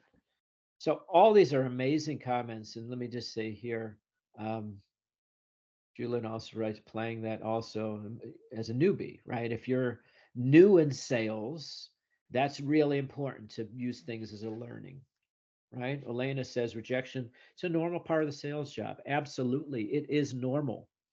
It happens to everybody. It's important not to take it personally. Very much so. And you try to analyze what you did well, what I can do better. So you can do better the next time, right? And it's thinking about this, sometimes the best sales people are the best at being consistent over the long term, and they don't look at rejection as a I'm bad. They just look at it, they didn't see the value right here and now, or they didn't have the need right here and now. I uncovered the need behind the need. There wasn't any in this moment. Okay, I'm going to keep trying. It may take me 3 years. It also means they may never buy. That's possible too. But keep trying, because then you get more skilled. Then you get better. Then you get better at asking questions. You get better at listening. Get better at overcoming objections. You get better at setting your objectives that you can get commitment for. And you get better at closing. Great stuff. All right. So let's move on. We have a little bit of time here. We actually covered more than I thought we'd get through, but that's okay. So I'm ready for this next chapter because it kind of leads into, let me just load up this. I apologize. I don't think I have the negotiating chapter up on Moodle yet for you, but I'll post that up there today so you can kind of have it and follow along. And those that are viewing this class in a recording, but negotiating. we're gonna. This is good. I'm starting this now because we'll need this time and the time next session to talk about next class, and we're meeting again next Saturday for everybody. So we're on the Saturday schedule. Um, this is a big piece. You could be in sales, you could be not in sales, you could be doing something in life. We talk about the other word for sales, communicating, right? Who doesn't negotiate? Who doesn't are in a situation where you're being negotiated because you're the buyer? Everybody's trying to negotiate. They want different things, right? They want more, a better value. So we're negotiating. Again, we'll talk a lot about different things. Let me say this before I even get into this chapter 12 in the book. Let me just kind of summarize where we are in the class and what's happening. So I introduced just a couple days ago, I put in assignment number 2 into the Moodle. And assignment 2 is a reflective paper. And basically in 3 to 4 pages double space, here's what I want you to do. Why don't you look at all the stuff in the textbook and look at all the stuff we've covered so far. And I want you to take it from the perspective of a few of the topics, could be one topic or subject or a couple that really resonate with you, that you look at and you're like, wow, that's important. That makes sense. I'm learning something. I'm going to use that. And I want you to talk about why that subject or subjects, topic or topics, are important to you. What it is it about those that you say, okay, we talked about presentations, and that really resonated because I give a lot of presentations and I do it to groups, and that was really helpful. And then the other pieces, I want you to talk about how you're going to use that material, right? Selling skills, again, we're not always in sales in the sales capacity, but as the first assignment was in terms of the buyer behavior process, we're always purchasing something, services, products, right? And for you to understand the steps you go through, the ways you make decisions, why sometimes it's more difficult to make decisions than others, why we get buyer's remorse, which you talk about, is like, oh, did I buy the right thing? Oh, that service, I don't know if I did that. That confusion, it's good to kind of see the inner workings of how we make a decision, inner workings of our mind. So if we start to think about that and put that into this assignment number 2, it could be really powerful. And so that's why you have 3 weeks to do that assignment. And I want you to, obviously, we won't be able to finish every single chapter in the book. But if you look at one of the later chapters, and we haven't covered it yet, and you say, well, that could be really important for me, and you start looking at it, and you say, yeah, I use that piece, you write about that too. So it's up to you. Like I said, anything that's in the book, any chapter in the book, or anything we've covered so far is fair game for your paper. All right? Pretty straightforward. I know it's a little bit more open ended, but I thought, what could I give you in an assignment that will be most helpful? And that's it. Because if I gave you, okay, here's a case study, go through and analyze this, are they a good salesperson? Or if I gave you, here, do this selling practice, that could be potentially helpful. But maybe you're just not in sales. And that's okay. Here's why this assignment is good, is because it allows you to choose all those topics we covered. Maybe it's all about reading nonverbals. Maybe that really resonated with you. And you take that and you look at that and say, okay, I'm going to really impact my life and study that, right? And some of the other books we shared about, maybe Stephen Covey's 7 Habits of Highly Effective People, beginning with the end in mind. Wow, that really makes sense now. As a salesperson or as a somebody, what is it that I want? And then I work backwards to build that. Okay. So that assignment 2 is up there. You have, like I said, about 3.5 weeks. It's due, I think, April 1st, I believe. All right, so let's get into and start this section, this chapter on negotiation. It's powerful. Okay. Who wouldn't want to be a better negotiator? All right. Um, so, what is negotiation selling? That's one of the things we'll talk about. How does it differ from non negotiation selling, right? Which could be, you have a product you're selling on the internet and it's only internet based. There's no negotiation there. They come and they buy your product or they don't, right? It's not like they can, you know, interact with the interface of the shopping cart and say, you know what, I'm only going to be able to purchase half. I can't spend $20 on that. I can only spend 10. No, there's no negotiation. Let's think about what items can negotiated. I heard this a long time ago. They said everything is negotiable. That's true to a point, right? You're purchasing a car. They give you the final price. Maybe you can't negotiate more on the price, but maybe can they add something to the car for you? I have had that before.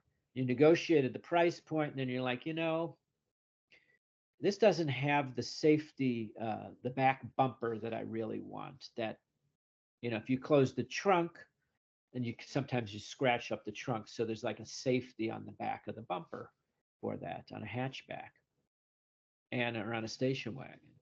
I said, can you throw that in? I know it was $100. Yeah, we can add that. Do you have extra, touch-up paint? Can you throw that in? It's like, oh, okay. See, I'm in sales here, so if I'm going through and I'm purchasing something, I'm going to use these skills, right?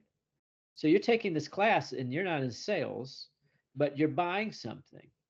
Could you be better at doing, better negotiating, better at getting more of something out of the salesperson?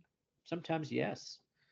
Maybe you write that in your assignment number 2 and talk about that. That would be powerful. Okay. If you did just that, if you got that out of this class, you'll have spent the 15 weeks well worth it. If you become better at negotiating, better at communicating, better at asking questions, better at getting commitments, better at overcoming objections, better at adaptive selling, changing your style, better at reading nonverbals. See, there's a lot here. All right. And negotiation uses all that. All right. And then, so what type of planning do we need to do for negotiation? And how should the seller set objectives? How should we set objectives in terms of negotiations? All right. More pieces that we're going to talk about. How can we open a good negotiation? What's like a good offer? You're going in to buy a car and you know what the sticker price is. What's a good opening offer? What role does a friendly conversation play? Sometimes to be an effective negotiator, you have to be a little more serious. Now, you can be friendly, right? If you're an amiable, if you're an expressive, you're probably already, that's your nature. But if you're more of a driver, yeah, maybe you're friendly but not overly friendly. You're cordial, right? What strategies and tactics do buyers use? What did they use to try to get more terms out of you, get a better deal? That's important to know. And how should you respond? How should you respond to a buyer that says, you know what? You could see what they're doing. They've told you they're going to use their product now, like me, like what I try to do. Now you're trying to get freebies. You're trying to get extra stuff. How do you respond to that? How does a car dealer all of a sudden tell me, no, that's enough? Because I made sure, I'm like, I want the floor mats in there included too. And I want you to make sure the car is washed. And if I come in and I service my car at your dealership, I want free oil changes for the year. Ooh, this guy is like, whoa, right? But I'm purchasing a $35,000 car. So again, think about it. If you're the buyer, if you're the seller, have this is the preparation ahead of time. This is the skill. It's not like you're deceptive, you're skillful. You're still going to make the purchase. You just want a little bit of additional items, right? We're always trying to want more value. Sometimes we have to build our own value. Okay. And what are, here's the thing here, salesperson's guidelines for offering and requesting concessions, meaning that do you know your company policy in terms of um, when I was in the publishing business and selling college books, the last number of years I was in custom publishing. We would build content for a professor, create the book or as an online or in print, and I would have leeway on terms of pricing. Now, did I know like the professor is going to ask for a cheaper book? Sometimes, sometimes not. But I know, can I close them if I'm able to lower the price by 5%? Maybe. But I need to know the guidelines of my company. I can't just do that. I have to build the value. I have to know that, okay, the cost for us to do that is something. I can't just offer something out of thin air, right? So how do you figure all that out? And then there's this talk about the nature of negotiating. What actually is a negotiation? Basically, this is a process. It's a bargaining process. It's a process back and forth, back and forth. Buyers and sellers are trying to go through. Sometimes we're resolving conflict, right? They think the price is too high. You think it's fair. They want a better price. You're not able to give them as much. It's the back and forth. So you could say that's a conflict. Okay. There's objections that are not being overcome. You can't get the commitment. So you negotiate. Sometimes you need to bring extra people in to help negotiate. Sometimes it's legal negotiations. Now, I'm a small business owner, and I had to hire an attorney because I'm dealing with other businesses that want my service, but in a particular way. We're negotiating an agreement. How much it is it that they're going to charge their customers for my service, my coaching? And am I going to be able to sell to all the other competitors out there? Or are we going to be able to, I'll give them exclusivity in a certain location? So there's always areas to negotiate. There's always potential conflict. Okay. And some of these are minor issues, minor things. Okay. For instance, you have a trade show in your company, and it could be like, okay, I make the sale. This company has trade shows twice a year. Who's going to attend those meetings? That's a minor issue. Am I going to go? That takes a lot of time. Am I going to be able to send like my associate? Minor issue. Maybe it's like them going to your company. Could be major issues, right? Cost, exclusivity, like I said. If they purchase my product, they can't buy from another supplier. Hmm, that could be a major issue. I don't like that negotiation, right? So you got to kind of start to think about then what is the nature of negotiation? Minor pieces, major. Could be a combination of both. Usually it is. Philosophies. Philosophies. And this is a kind of a thing here. We'll talk more about this. Um, Negotiation philosophies. I'm going to type a book in here too. You all have to know this book. Um,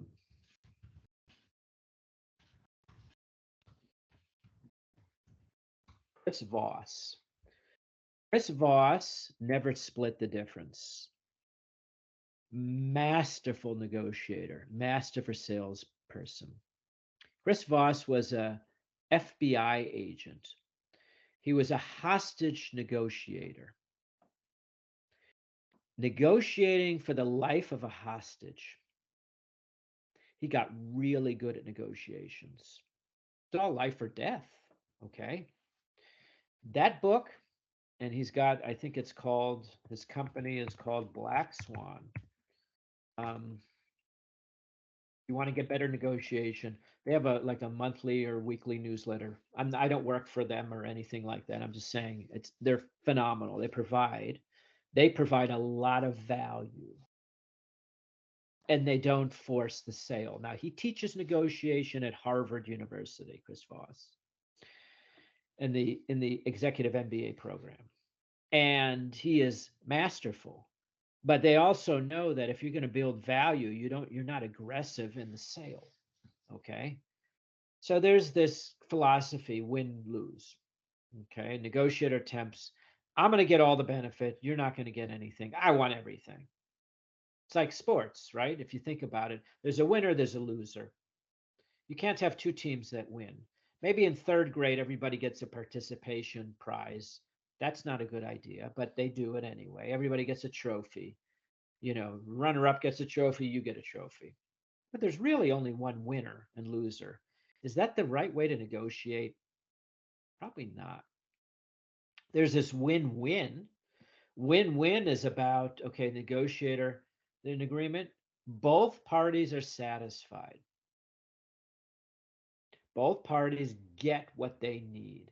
Does that always happen? No.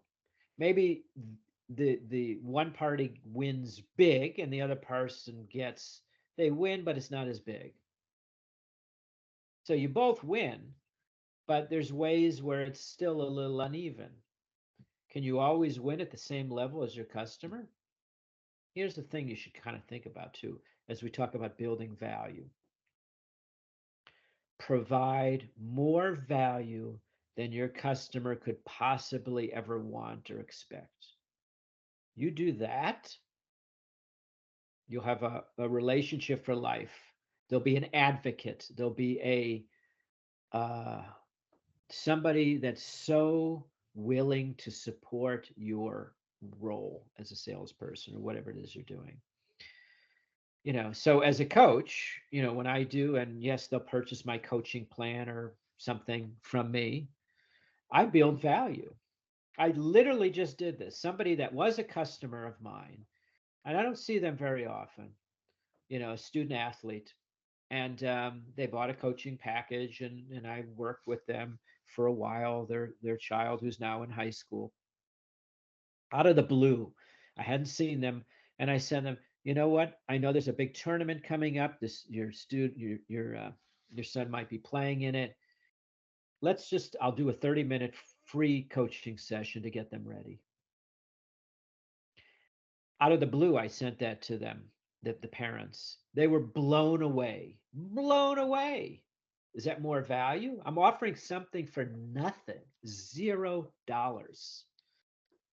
But obviously they went with my services before. I just love working with these kids. I want to build value. This person will be able to do better at whatever it is they're competing in. Is that a win-win? I get $0. I still win because I'm in strengthening the relationship. So there's lots of ways to see this. Lots of ways to see this. All right, so let's talk about this because again, sometimes there's selling that's not even negotiating. It's just closed, done, deal, boom, move on. And a lot of times there is negotiating, and sometimes there's points to right points, places, times to do it. Maybe not in the beginning. We'll talk about that. Negotiating versus non-negotiating sales. Again, if we're in sales or we're making a purchase, think about this. I drive my wife crazy sometimes by doing this. I go into a store. It could be a retail store or something, and I don't like the price on the label. Now, maybe the person that is selling doesn't have the authority to change the price. Maybe they do. But I'm like, you know what? This is again, you're dealing with somebody that spent a lot of time in sales. This is how you use it. Um, I don't always do this, but sometimes I look at it like this is what Chris Voss says. Can I use the negotiation, the potential negotiation, to work on my skills? This guy has fun doing what he does now. I mean, it wasn't so fun, hostage negotiation, but he loves what he does. He's really good at it. So, from the standpoint of, can I go into a store and get more, get something out of it that's not being advertised? Sometimes I can. Sometimes, they can reduce the price. Sometimes they can throw in something for free. You know what? Here's a free pair of socks. I can at least give you that. Or you know what? You purchase this, and I'll tell you what, we'll do the alterations for free. We won't charge you for the alterations on the pants. Boom. So you could work on your skills. But again, there's times it's just not negotiable. Okay? Regular sales calls are constrained, not always open to negotiation. I get it. I'm not going to go into a restaurant per se, although you could think of situations where you could do this. You get bad service in a restaurant. Is there a negotiation there? You don't want to pay your bill. If they're good at what they're going to do, they're going to give you something for free, a free dessert, a free meal, right? But you've got to communicate that. Sometimes that's not appropriate. Sometimes it is, right? And it's not always going to be open to negotiation. This place you're going to go, it's just like, that's the price. That's what you pay. You don't want it. So be it. You walk out. Okay.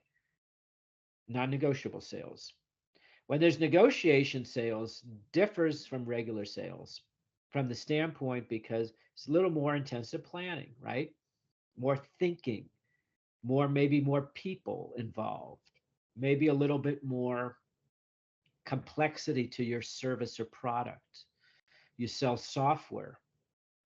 It could be that there's so many potential points and benefits of your software. And obviously, you might not know all about what the customer's going. If there's a lot of different commitment points in the sale, that opens up to a lot of potential negotiation. If it takes 30 different commitment points, meaning there's 30 different pieces to get a commitment on, that tells you there's got to be some leeway to negotiate. Maybe it's not on price, okay? Maybe the price is not, but the terms maybe, the service agreement, maybe additional items, maybe dating in terms of the financials.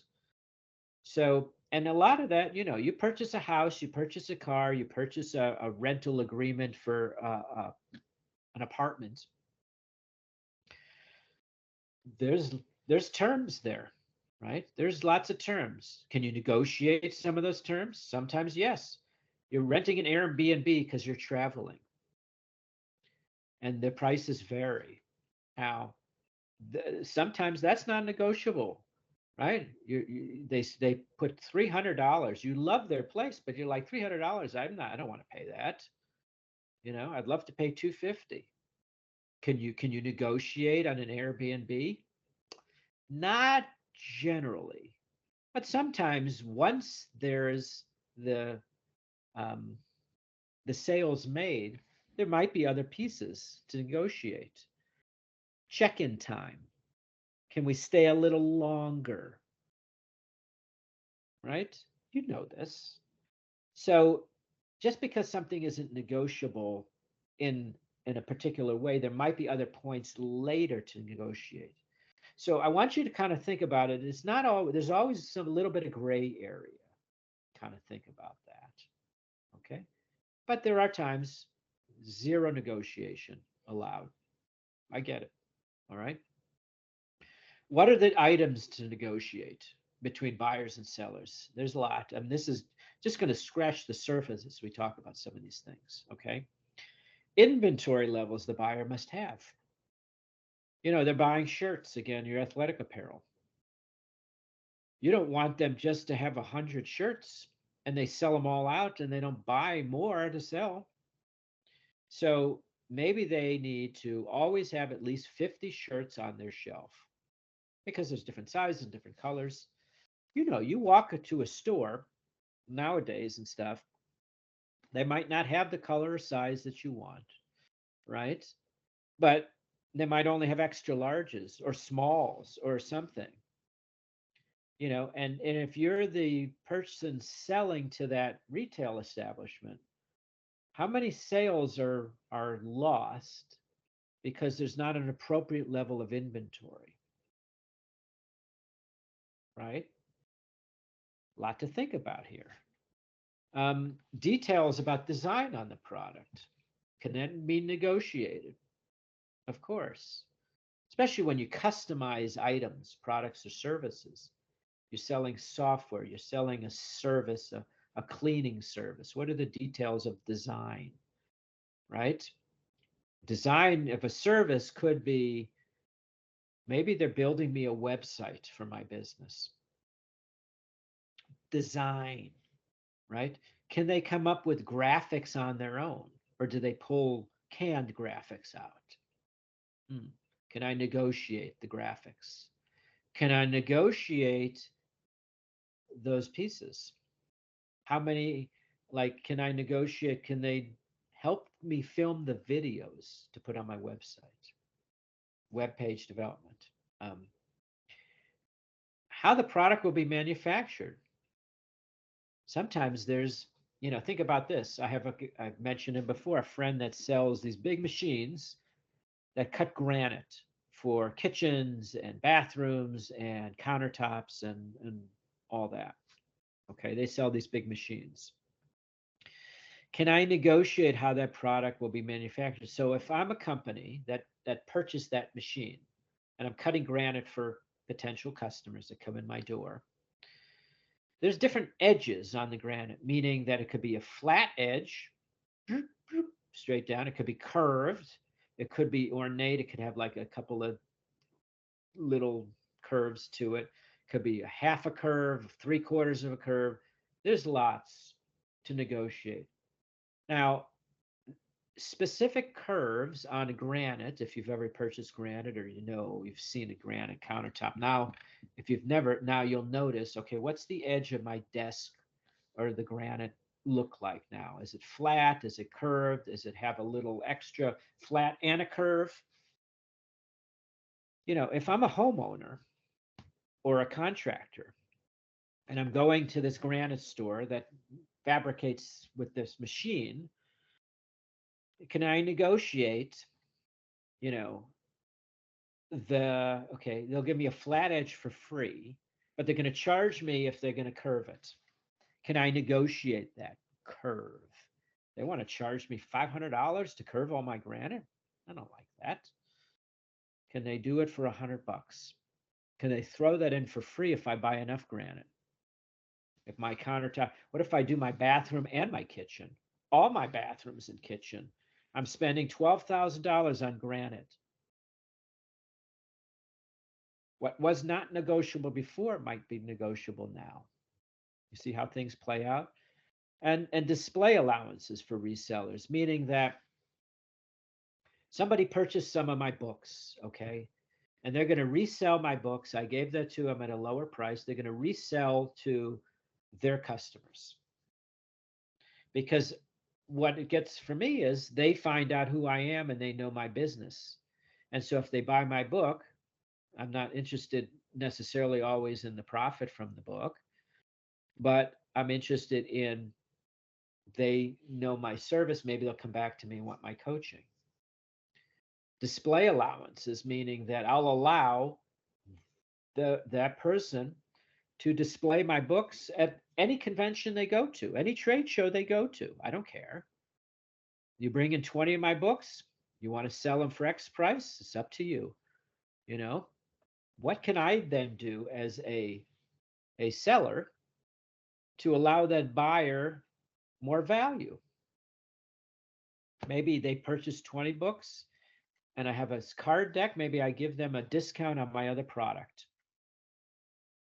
You could always negotiate something. You bring in 30 of my books instead of 20, and I'll throw in this extra item. All right, so there's a lot. Let's keep on this theme here, and then we'll close it up. Other items to negotiate between buyers and sellers: advertising allowances, the amount of advertising that they do.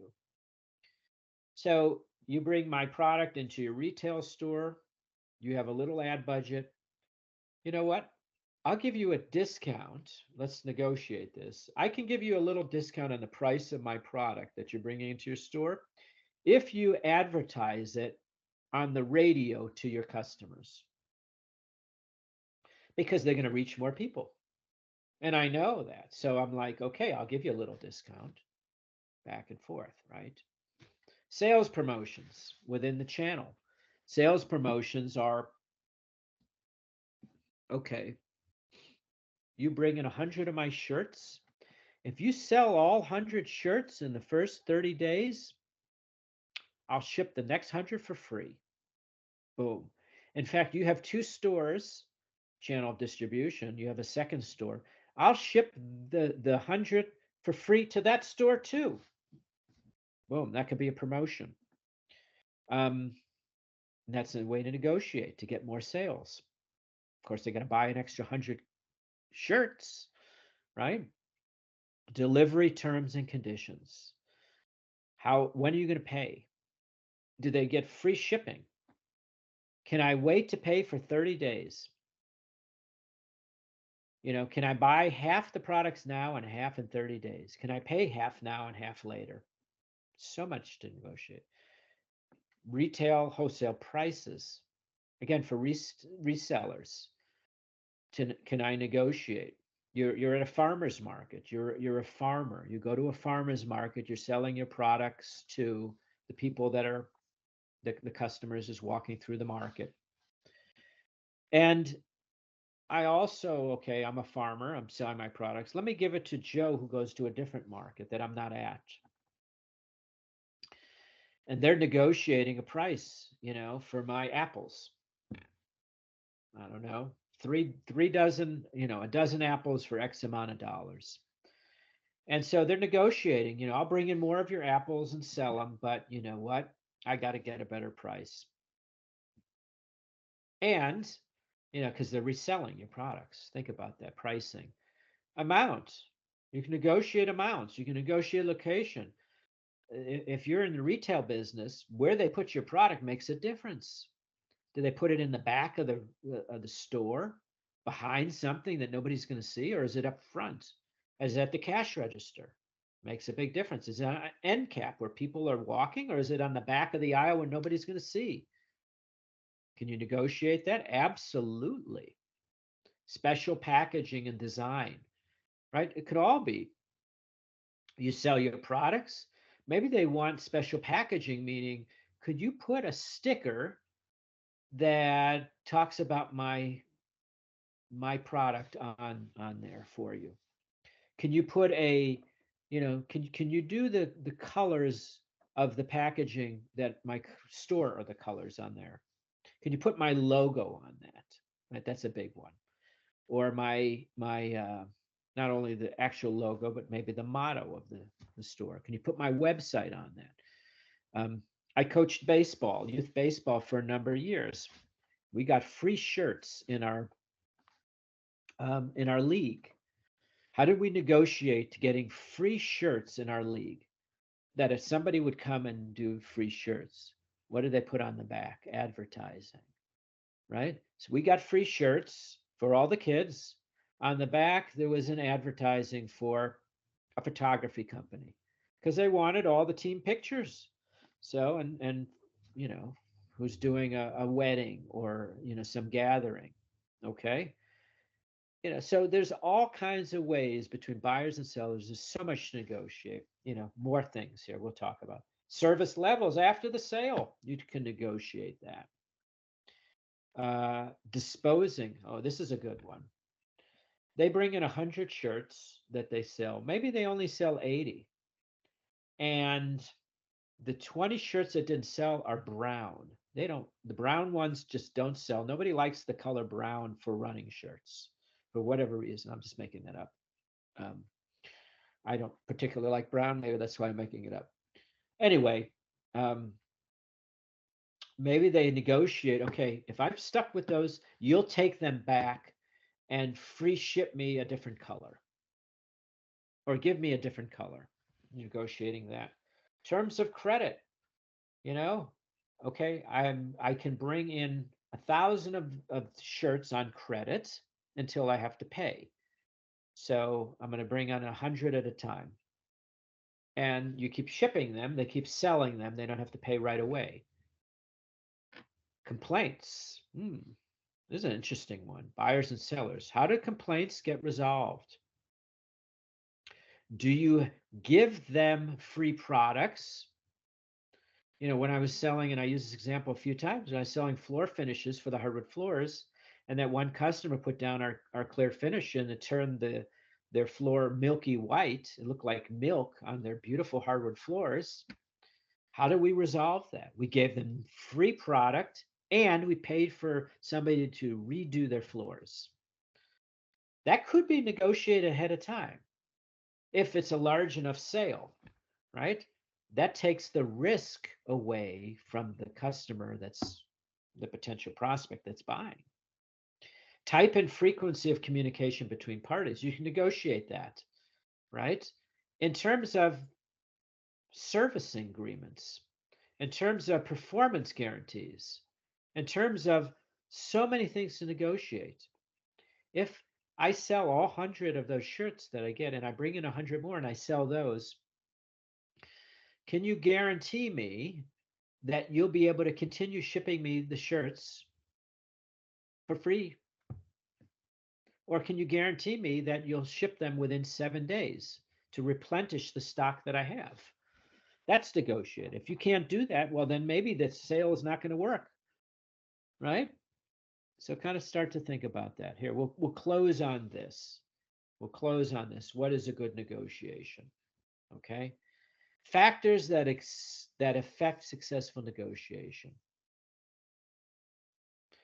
Situation, meaning that, is it a friendly situation? Is it a situation where somebody's been taken advantage of in their previous role, meaning that they had a supplier they used that took advantage of this buyer, okay, and that person didn't like that, and so they may be very skeptical every time you try to negotiate a deal of some kind of thing. And so you need to think about that. And in a good negotiation, what's the situation? Who are the parties involved? Here's a negotiation for you. You're driving on the road and you're going a little too fast, or you accidentally go through a stop sign, and a policeman pulls you over. Can you negotiate the ticket? Sometimes. Do you try? Sometimes. Now, in a good negotiation, who are the parties involved? The police person and you. Could that be a good negotiation for you getting the you might try, I was in a hurry, or, I'm doing this, and the light was this, and I didn't see it, or, there was a lot of glare, or the person in front of me was beeping their horn and said, go, and I went, and I shouldn't have. Cultural differences in the negotiation all the time. Think about this in cultural negotiations, a good negotiation. Sometimes people don't want to feel rushed. You cannot be aggressive in certain cultures. Some cultures are a little more.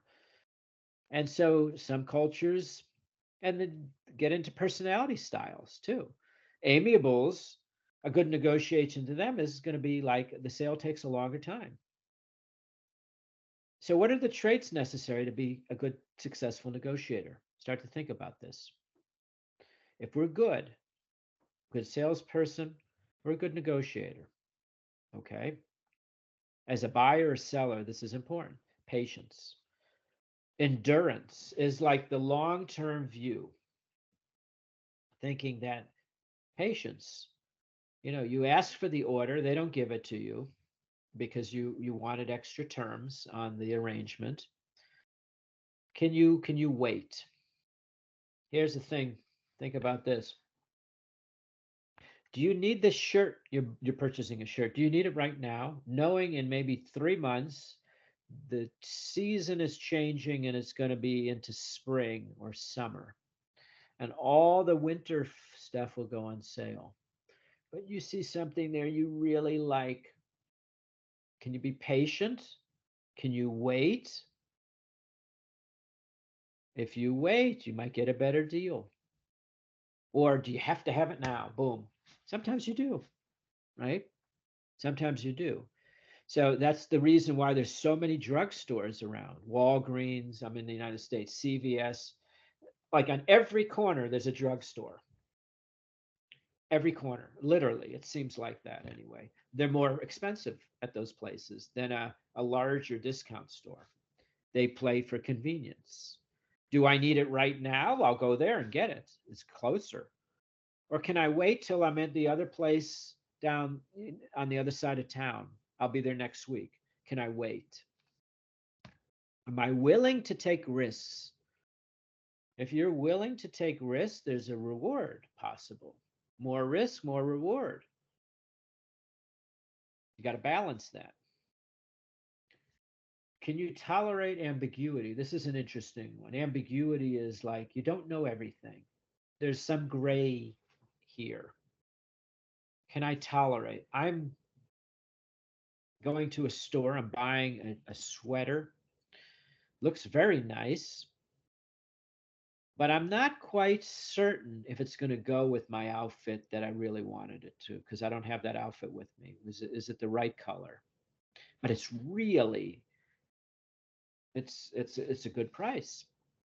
Ambiguity is like, okay, I'm going to purchase it now and be okay with I'm not certain. Or I'm going to buy this now, but maybe in a month it might be cheaper. The prices go up on a lot of things. Maybe the price might go up if I don't buy it now. We play this game with ourselves all the time, right? I mean, inflation is hitting every part of the world. It's not just where I'm at. And so prices are going up on food, on just everything, cost of living, right? We play this waiting game. Can I get a better deal later? Can I be patient? I don't know, maybe. But to be successful negotiate, you have to have these qualities: willing to take risks, patience, play the long game, and this ability to tolerate. Doesn't mean you love it. Doesn't mean you love things are not certain, but you can be okay with it. You could be okay with that. Okay. And then this last point, we'll talk about poor negotiators. And then this is what we'll close on. Okay. A good negotiation, but for poor negotiators. Okay. Think about that. You're in a good negotiation situation, but you're dealing with somebody that's poor. What does that mean? In a good situation that's poor. This person that really doesn't want, it's like the opposite of these qualities. Think about that. If you're patient and you're willing to take risks, what about the person that's so focused on fear? They're not willing to take a risk. Everything they do is they fear conflict.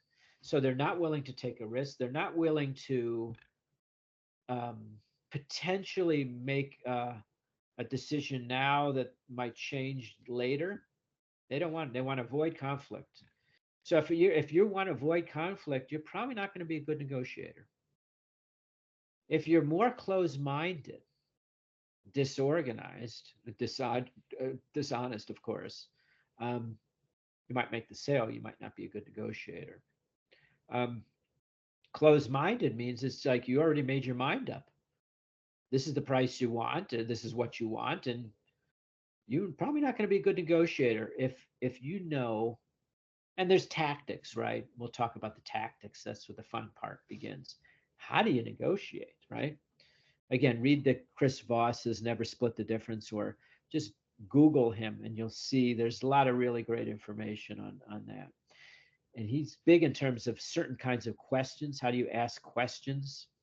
There's open and closed end questions, right? And that's spin selling. There are different kinds of situational kinds of questions. Chris Voss talks about asking negative questions. Getting a no out of somebody is just as important. Asking a negative question. I won't spend much time on that. Maybe next time I'll bring the book with me and we can talk a little bit about it because it's kind of fun. Um, so kind of think about this in your own day-to-day life. We'll be done for today. but I want you to kind of think about this. Where do you negotiate? Are you a good negotiator? That's subjective, right? Maybe yes, maybe no. Do you want to get better at it? I think we could always get better at it. This particular chapter 11 in the book, it's got some really good gems in there. I mean, there's some good case studies and negotiating. Here's what you do. Here's It's not set in stone. I mean, there's always gray area sometimes, but I want you to start to think about again that assignment number 2 I gave you. What if you ask this question? If you got better at negotiation,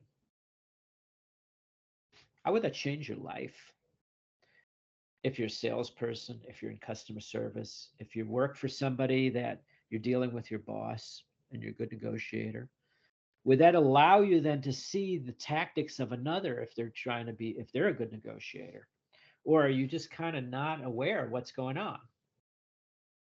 So again, that's why I just love this whole class, selling skills, because like I said, it's life skills here, right? We're always in a potential, I would say 90% of the time, in a potential negotiation. Yeah, Muhammad's like, negotiate is part of daily activity everywhere. It is absolutely. And again, just you got to sometimes just play the long game. Think about that. Maybe right in this moment, you don't negotiate, but a little bit later on down the line, then that's the time to negotiate. We'll talk about when are the best times, how do you do it. Um, so that's my plug-in for next Saturday, okay? Because we're going to get into negotiation really detailed. I'll bring some stuff that you probably haven't seen that's not in the book that I think is really, really good. That's helped me be a better salesperson, be a better just negotiator. Um, but I think like Chris Voss's stuff, it's like the, in my opinion, some of the best I've ever seen. Um, and it's very different than maybe what you've come across before. All right. So that's all I have for you today. We're going to meet again next Saturday. Know that I put a quiz up for the last chapter that we covered. That's in there. I might skip a week in between quizzes. So that, because you got the assignment, I want you at least just to at least start to think about, okay, if you're going to do this assignment number 2, what topics that we've covered or that you see in the book, what subjects are resonating more with you that you could use in your daily work life, that you can use in your family life at home or just on the job, and just kind of start to think about, okay, if I got better at this, or this is, adaptive selling. Wow. If I could be more adaptive at these different styles and learn that, what would that do for you? How would that change? How will you use that? That's the kind of stuff I want you to kind of explore, okay? So again, that's all I have for you. Have a rest of your Saturday, however many hours you have left in your Saturday. Enjoy that. Um, or it could be Sunday for you, all I know. Potentially, I guess. I'm talking to somebody in Hong Kong or somebody that's 12 hours away. It could be tomorrow, it could be Sunday. But anyway, I will see you all back here next week, Saturday. Check out the assignment, check out the rest of the quizzes in there. If you have questions, as always, I'm available on the WhatsApp. You can send me a note. Um, there was one question about some of the quizzes I had before, so I think I'll make a correction. One of the later chapters had an error, so I'll get that handled. All right, but we're good. Again, everybody, thank you for being here. Those that were able to join live. If you're watching on the recording, I'm glad we record these things for you. Um, and I'll see you all next week. All right, bye everyone. Thank you, Bye. Professor. Have a great day. Bye-bye. Have a nice weekend. Thank you, Professor. Bye. Thank you, Professor. Professor, I want to ask a question.